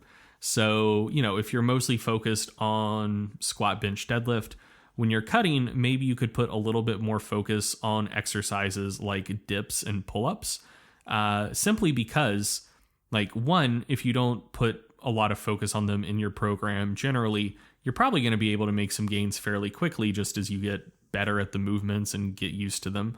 And then two, as weight comes off the scale, you now weigh less, and it's easier to get your body weight above the bar or to do dips with your body weight. And so that can be, the cut is working towards you rather than against you. It's less like you have, less mass to control and handle heavy weight, and more like now you have less mass that you're trying to move through space. So a larger focus on body weight stuff, and specifically thinking pull-ups and dips here for people who are stronger, maybe like inverted rows and push-ups for people who aren't quite as strong. That can be a good strategy. And then something else you can do, and this is what I have done previously to maintain motivation for longer during a cut, is basically to include more variation in like the core lifts of your program. And so, basically if your training program revolves around squat, bench, deadlift, and you're doing them week in, week out all the time, and you're already quite strong and quite skilled, maybe when you start cutting, first couple of months go fine, and then you start losing a little bit of strength, and that's demotivating. Something you can do to work around that, if you're not someone who just psychologically has to squat, bench, deadlift every week, is you can just do something like 3-week waves with close variations of the main lifts. So for example, instead of benching for 3 weeks, you could do close grip, or you could do like a low incline press, or you could do spoto press, or any other number of close variations of the bench press. Same thing for the squat. If you traditionally squat low bar with a belt, you could maybe do 3 weeks of beltless squats, or 3 weeks of high bar squats, or 3 weeks of pause squats, or 3 weeks of front squats. A lot of different options you could go for. If there are things you don't use super often in your training, same sort of thing could take place as will occur with pull-ups and dips. For those 3 weeks, your performance probably improves week to week to week, just as you build skill with exercises that you do a little bit less frequently. Then, when you actually start getting quite good at them and might be about to hit a wall, you sub them back in for something else. You as long as they're close variations, you should still have enough motor skill that you can put sufficient stimulus on the muscles to maintain muscle mass. So that shouldn't necessarily be a problem, but you're essentially just in a process of week to week to week, performance is going up, and that feels good. Your actual performance, like if you did a 1 rep max squat, it may still be where it was before, maybe slightly depressed, but like your week to week experience is performance is going up, and that feels good. If you're worried about getting rusty with your main lifts, you can just include them as things that you cycle in. So, maybe for bench, you do 3 weeks of close grip, you do 3 weeks of low incline, then you do 3 weeks of comp style bench, and then you do 3 weeks of bench with chains, and then you do 3 weeks of spoto press, and then you do 3 weeks of comp style bench. You just, include that as something that's like every third variation, just to make sure you stay, somewhat in practice. Or you could just do it as part of your warm-up, where when you're warming up for any other bench variation, and by the way, this would apply to squat and deadlift as well, you just work up to a single at like 80-85% on the core lifts. That will keep the motor pattern reasonably fresh, should help it keep from getting rusty.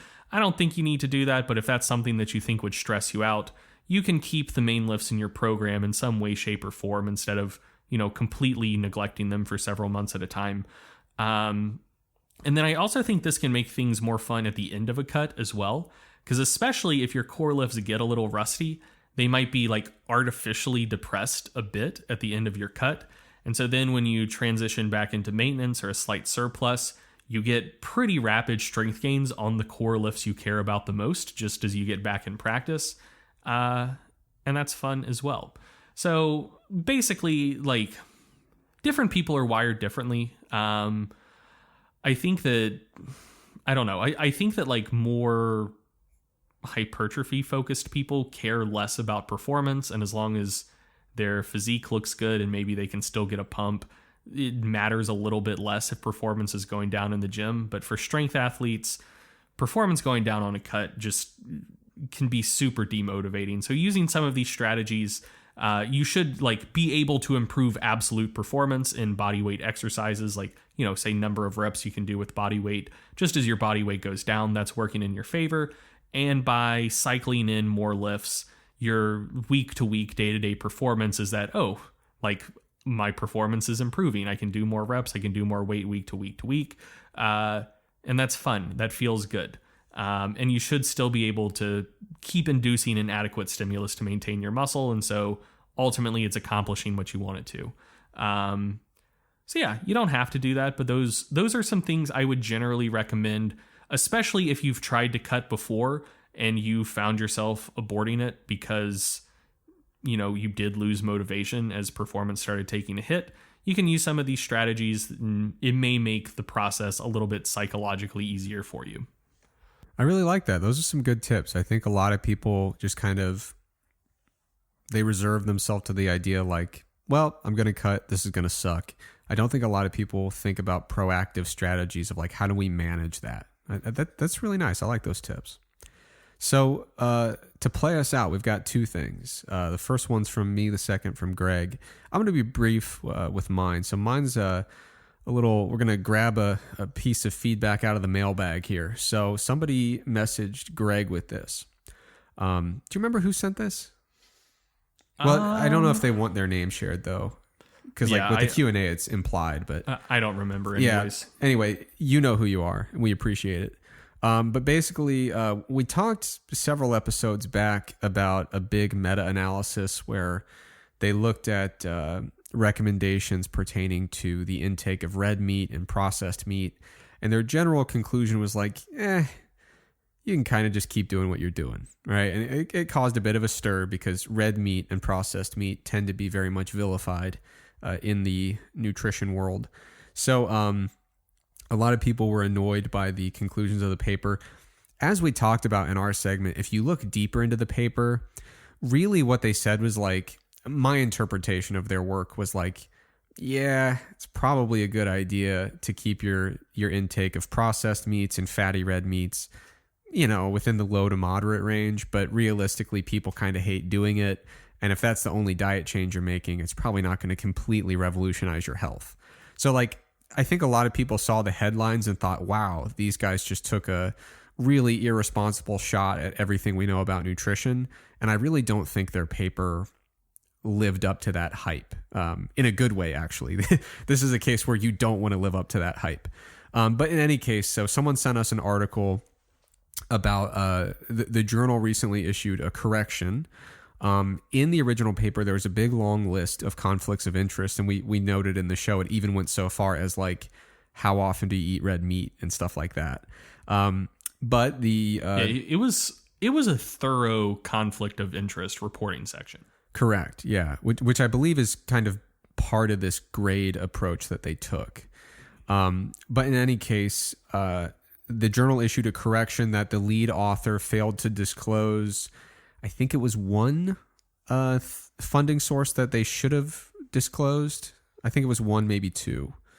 It was one. Yeah. One of them was like from before the period that they were supposed to report. They Correct. Had like a 36-month period. Yeah. But in any case, so there have been some articles saying like, well, the whole paper is, you got to completely ignore it and throw it out because of this. And so the person that sent us a question was basically like, what's your take on this? And personally, I'm not that, my opinion on the conclusions of the paper hasn't really changed much. The original paper itself, like I said, it was mostly just saying like, hey, all these governing bodies have put out these recommendations. We believe that they kind of lacked procedural rigor in terms of establishing those guidelines. They might be overstating the magnitude of the effect if we view these dietary changes in a vacuum, like in isolation. And these previous guidelines have failed to consider basically how much people are going to hate implementing this change if they're already a consumer of these products. So it wasn't quite as strong a conclusion as people have kind of made it out to be. But one of the reasons I'm not super concerned about like, oh, we found this other conflict of interest that wasn't reported. So it's important to recognize that this was a systematic review that was pre-registered. Okay, so what that means two things. First of all, the methods were registered ahead of time. And second of all, given that it's a systematic review and meta-analysis, the data aren't coming from folders in their lab, right? Like these data are publicly available, published data. The reason that's important is because you can't, if it were a completely original research study that wasn't pre-registered, you could think like, oh, this person, because of their conflicts, was probably selectively reporting outcomes, not reporting the stuff that didn't fit their narrative. Maybe some special outliers got thrown out to make the picture a little clearer for them.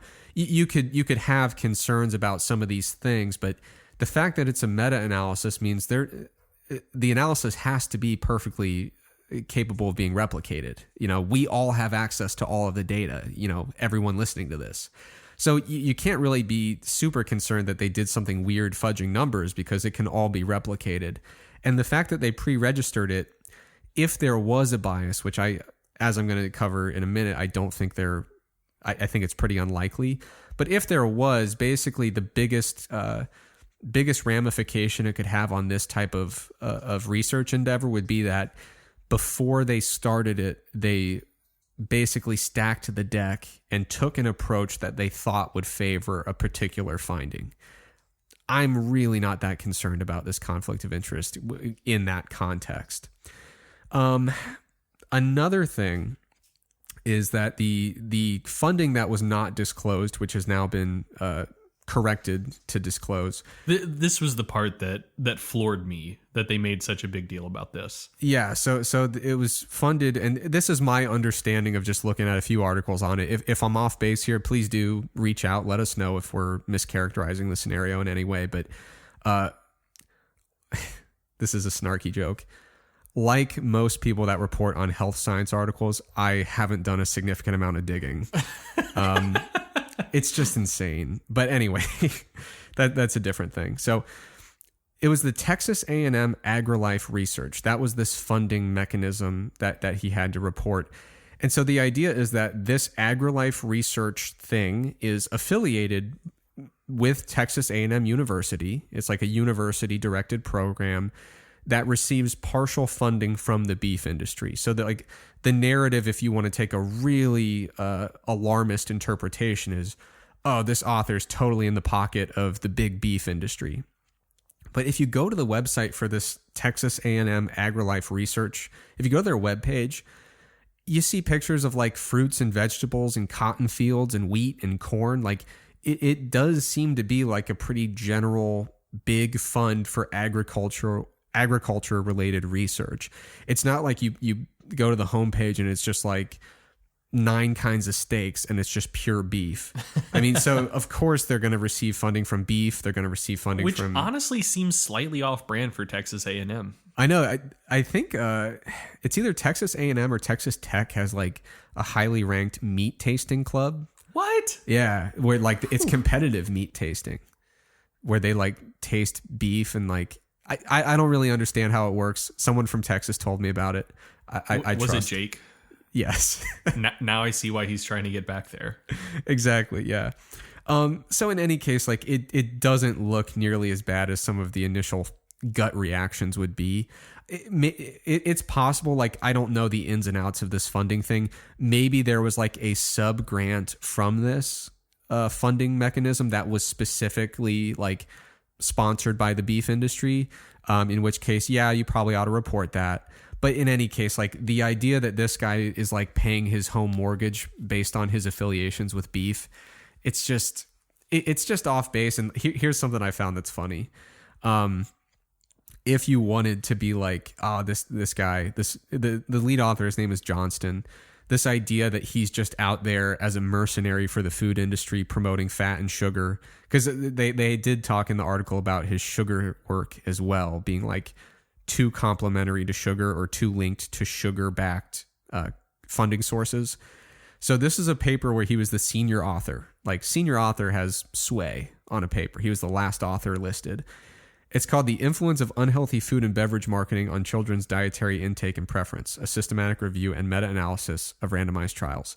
It was in 2016. He was, again, the senior author. And these are 2 quotes from the paper. Marketing of foods and beverages high in fat, sugar, and salt are suggested to contribute to poor dietary behaviors in children and diet-related diseases later in life. Another quote from the paper: unhealthy food and beverage marketing increase dietary intake and influence dietary preference in children during or shortly after exposure to advertisements.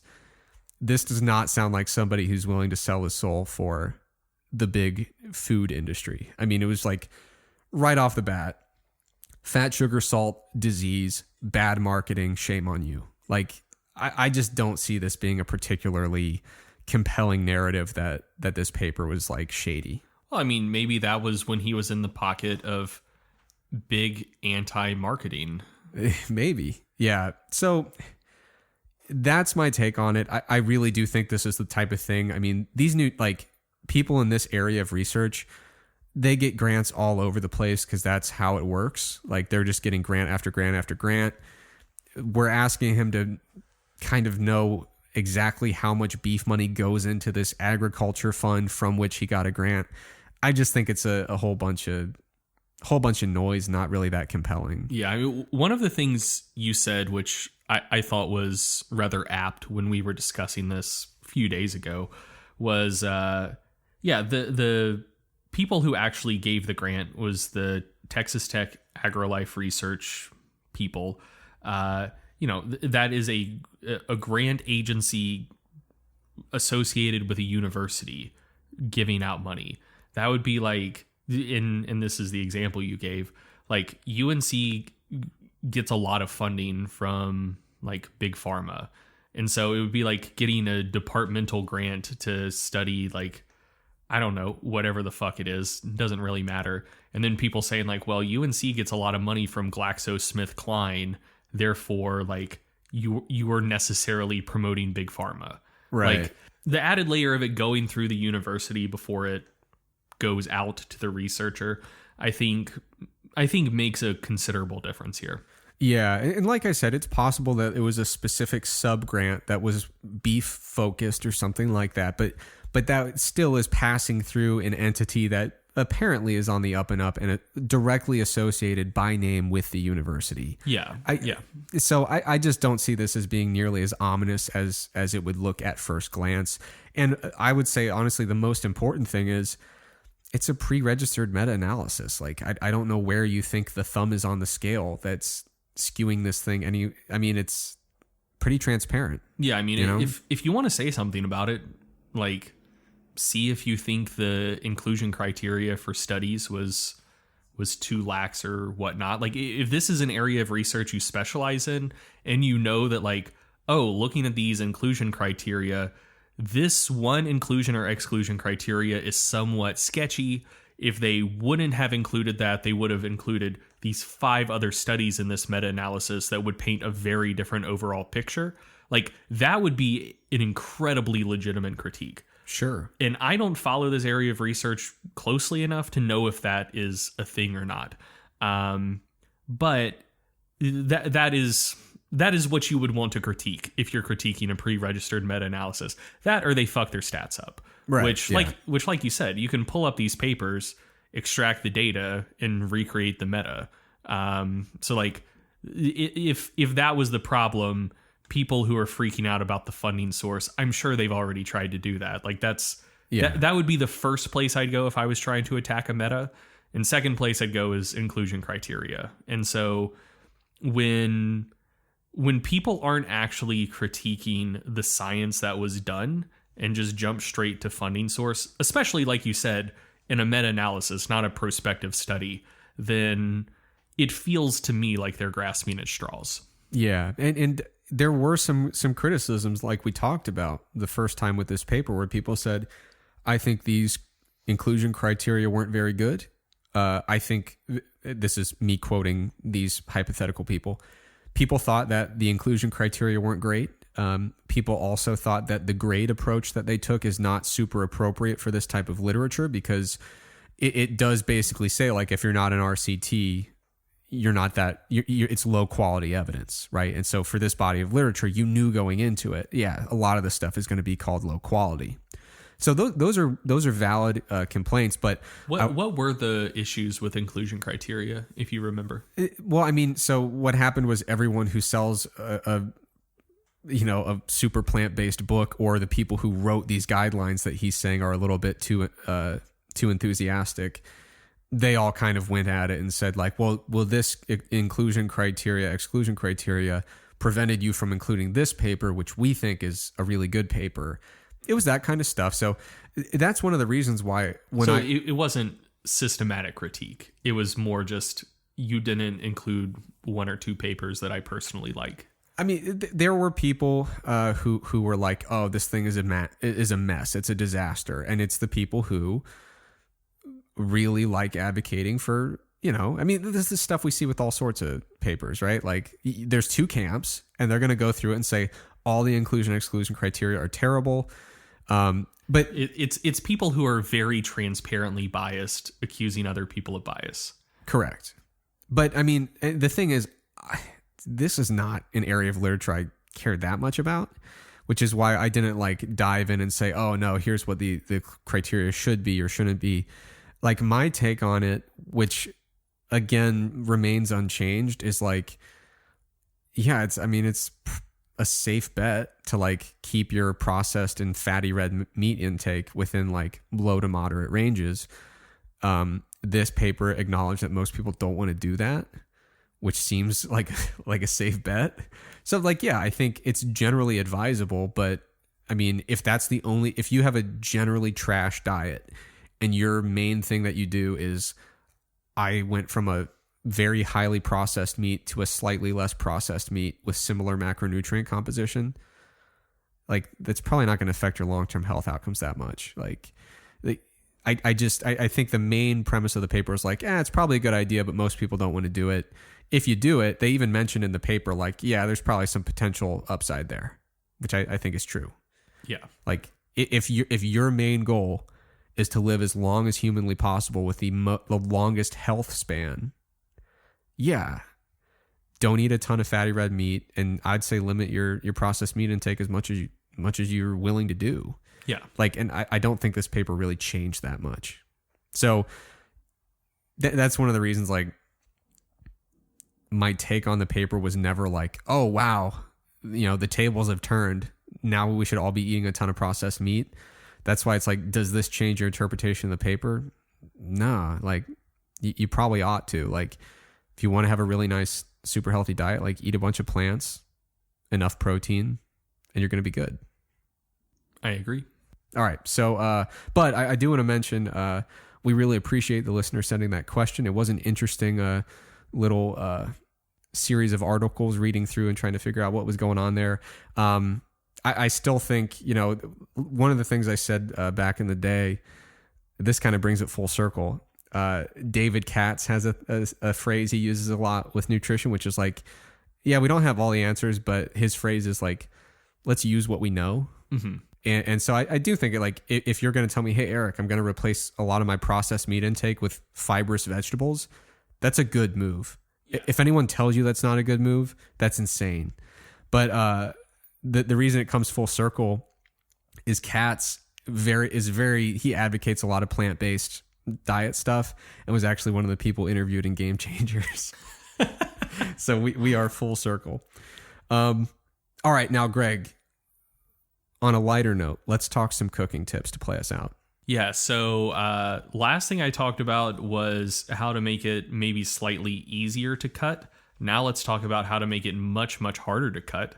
And that is, I would recommend that you make some homemade caramels or caramels, depending on how you pronounce that. So we did a holiday gift exchange. I made some caramels or I don't know how to say that. Let's operationally define it. Well, so I refer to, like, if you're using it as an ingredient in something else, I say caramel, but then I call, like, the individual candies caramels or caramels. I'm just going to say caramel because that rolls off the tongue better, I think. It does, yeah. Anyway, made some caramels for a holiday gift exchange. Little dirty Santa action. They were very well received, and I must say they were absolutely delicious. Chocolate, very passé. I think it's played out. Chocolate's time is over. The age of chocolate is over. The age of caramel is upon us. And it's not that long until Valentine's Day. So if you want to impress your significant other, maybe make them some homemade caramels. That will, get the evening started off right. Maybe. Anyway, so here's how you make homemade caramels. And I'll also say, like, I love caramel. I prefer it to chocolate. It's I don't have a big sweet tooth, but, like, caramel is definitely preferable to chocolate for me. Like, I love Twix growing up, love 100 Grand bars. Like, I think caramel is good stuff. And this homemade caramel is a trillion times better than anything you would get, like, prepackaged in the candy aisle. So it's true. So I had these, and I don't know, it almost felt like the prepackaged stuff you get had some kind of, like, structural agent to give it body that had, like, they use cornstarch as a binder that had, like, no flavor to it whatsoever. So it almost felt like the flavor is diluted and the texture is far too hard in the store-bought stuff. This was a totally different caramel experience. Yeah. So here's how you make caramels. There will be a video linked in the show notes. This is what I used as my guide. It was from America's Test Kitchen. Short video, about 5 minutes, pretty easy to follow. But here's how you go about making caramel. You get 2 pots. One of them is going to have heavy cream and butter in it. And the other pot is going to have sugar, light corn syrup, or any type of high glucose syrup. So I think, like, tapioca syrup would work as well. And possibly even, like, agave nectar. But one with sugar, light corn syrup, or some sort of high glucose syrup, and just a little water to dissolve it all. You're going to start by bringing the cream and butter up to a light simmer and then infusing with vanilla. So I just used like vanilla extract. The video shows like the person used like an actual fresh vanilla bean. Vanilla beans are fucking expensive. It's like $20 per vanilla bean, at least at the store I go to. And so like I'll do that for special occasions. I didn't necessarily want to spend $20 on a tray of caramels. So I just went with vanilla extract. It still turned out well. And so you're going to bring that up to a simmer. If you're using extract, you'll put the vanilla in at the end because you don't want all of that flavor to evaporate. And then basically you just want to keep that mixture warm so that it doesn't shock the syrup too much when you add it in. Then in the other pot with the sugar, the high glucose syrup, and the water, you're going to put that over like medium, high heat, and don't touch it to start with. Let everything dissolve, let all of the water boil off. You don't want to touch it because if it gets all agitated, the sugars can recrystallize and then you just have a mess. So you want it all to be able to melt into like a homogeneous liquid. You'll boil all of the water off. You want to have a candy thermometer in on the action so you can monitor temperature because temperature control is crucial for this recipe. For a lot of things, temperature may not matter a ton, but when you're trying to make some sort of sugar candy, temperature control is the entire name of the game. So as it's coming up to temp, it's going to pause at like 210, 212 Fahrenheit or like 100 Celsius for a while until all of the water boils off. Once the water's gone, it will resume heating up. And you want to get it up to somewhere in the neighborhood of 340 to 350 Fahrenheit, which is 171 to 177 Celsius. And you can either do this by temperature or by color. For this first part, I'd actually recommend doing it by color.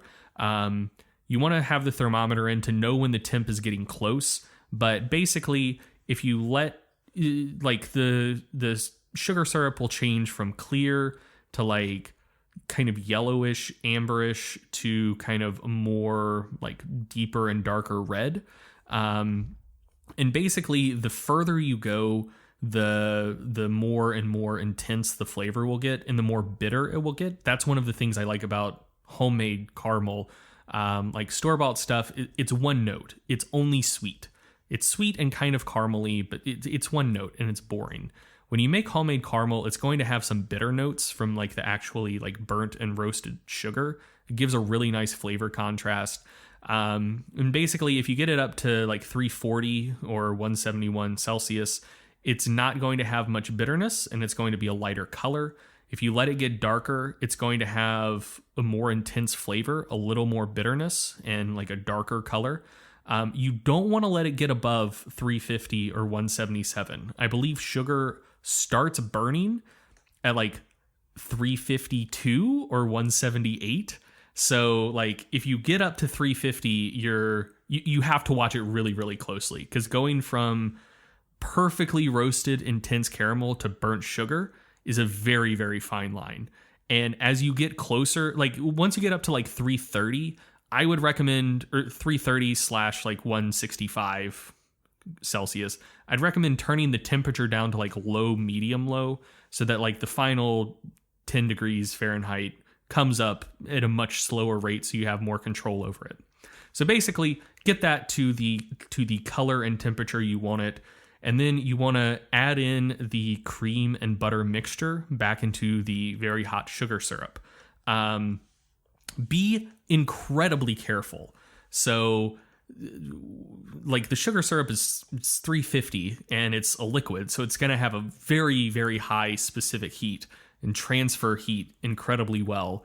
And so you want to just add a little bit of the cream and butter mixture at a time. Because it's going to instantly, like a lot of the water is going to instantly vaporize into steam, and that steam will be 350 degrees. Like water can only get up to 212 or 100 Celsius if you're near sea level, but steam can be fucking hot. Like it's steam all the way up to like plasma temperature, and 350 degree steam is not pleasant. So you want to add just a little bit of the cream and butter mixture. let it bubble, let it steam, then stir it in, then add a little bit more, and do it in like multiple additions. And you want to make sure that the sugar mixture is in a big enough pot that as it bubbles up, it's not going to run over. So anyway, once you get that integrated, you want to put it back on the stove and get it cooking again. So now you have a caramel sauce, and to turn it into caramels that you can then cut and eat as a candy, you need to get that mixture of the sugar and the cream and the butter and the vanilla up to about 245 to 250 degrees Fahrenheit, or about 118 to 121 Celsius. Closer to 245, and it's going to have a softer texture. Closer to 250, and it's going to be a little bit harder. If you just get it up to 245, you may run into issues if you try to keep them at room temperature. They're still going to try to flow a little bit, so you're going to need to keep that in the fridge for sure. 250, it should be a little bit safer at room temperature. But, that's just going to dictate the texture you're working with. But 245 to 250 will give you the texture and the chew that you would expect from a caramel candy.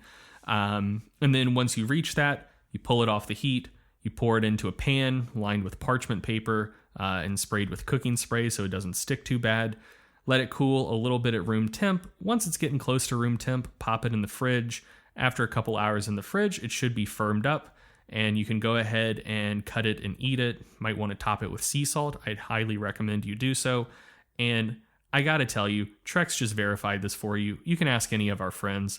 They're delicious. They're so good. It is dangerous.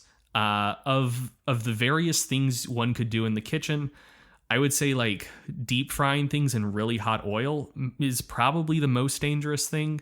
It's not like crazy dangerous, but like if you spill hot oil, you're in a world of hurt. You get a grease fire going, you're fucked.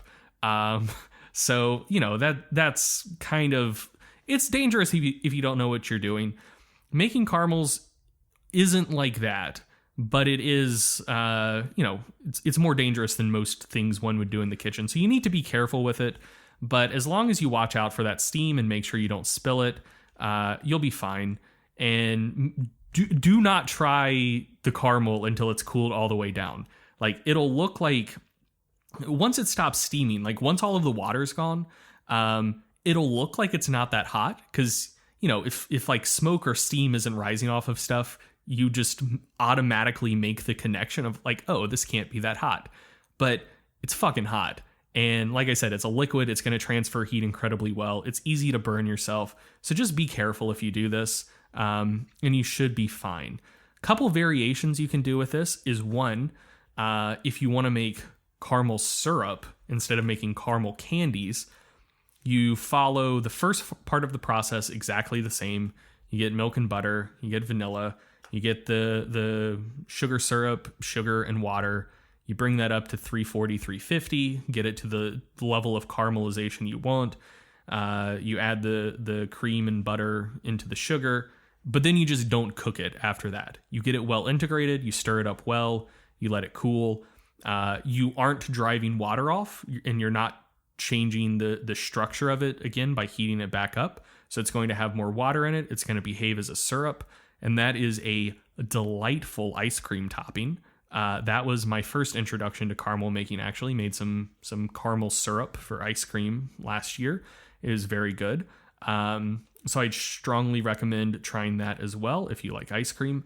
And another thing you can do is during the second cook, like once you integrate the butter and cream into the sugar and you're bringing it up to temp, you can blow by the 245, 250 that you would to make caramel candies and get it up to somewhere in the neighborhood of 270 to 300 Fahrenheit, which is like 132 to 149 Celsius. And you can basically make like a caramel nougat or hard candy.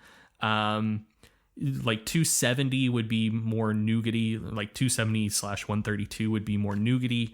300/149 would be more hard candy like. If you do the hard candy, like it's going to be delicious and it's going to take a long time to dissolve in your mouth. It's kind of like a jawbreaker. Like you're going to be working on each one for like 5 minutes before it dissolves, and it'll be really good. If you go that route though, again, temperature is very important. Get it up to 300/149 Celsius. It's going to form a nice hard candy and be nice. If you get it up to 302 or 150 degrees Celsius, then it's going to be nasty because the smoke point of butter is 302 or 150.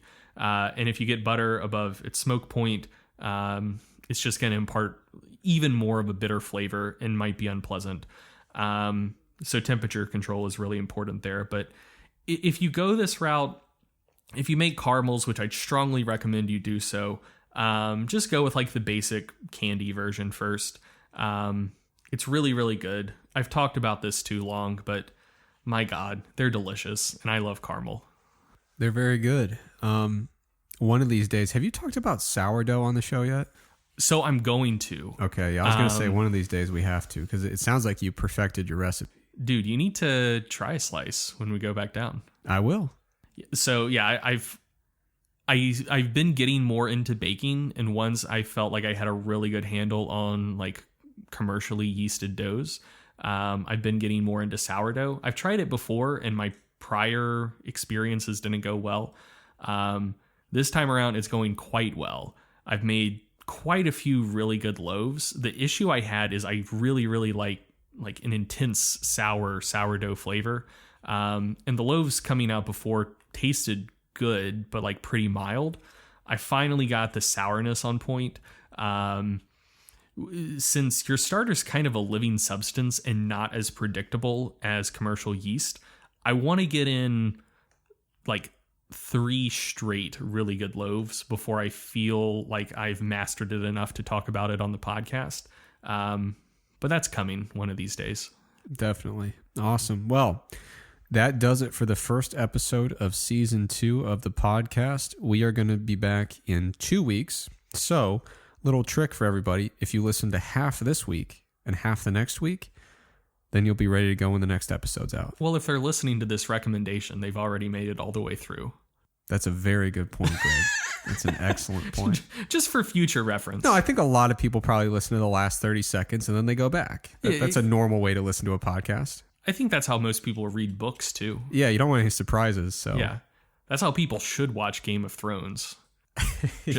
just to realize the whole thing's a fucking waste of time. I was gonna say that would not be good for the show. I saw an analysis or I guess an expression talking about like basically a destination can be so bad that it invalidates the journey, and I've never seen a description of the last season of Game of Thrones that apt and on the nose.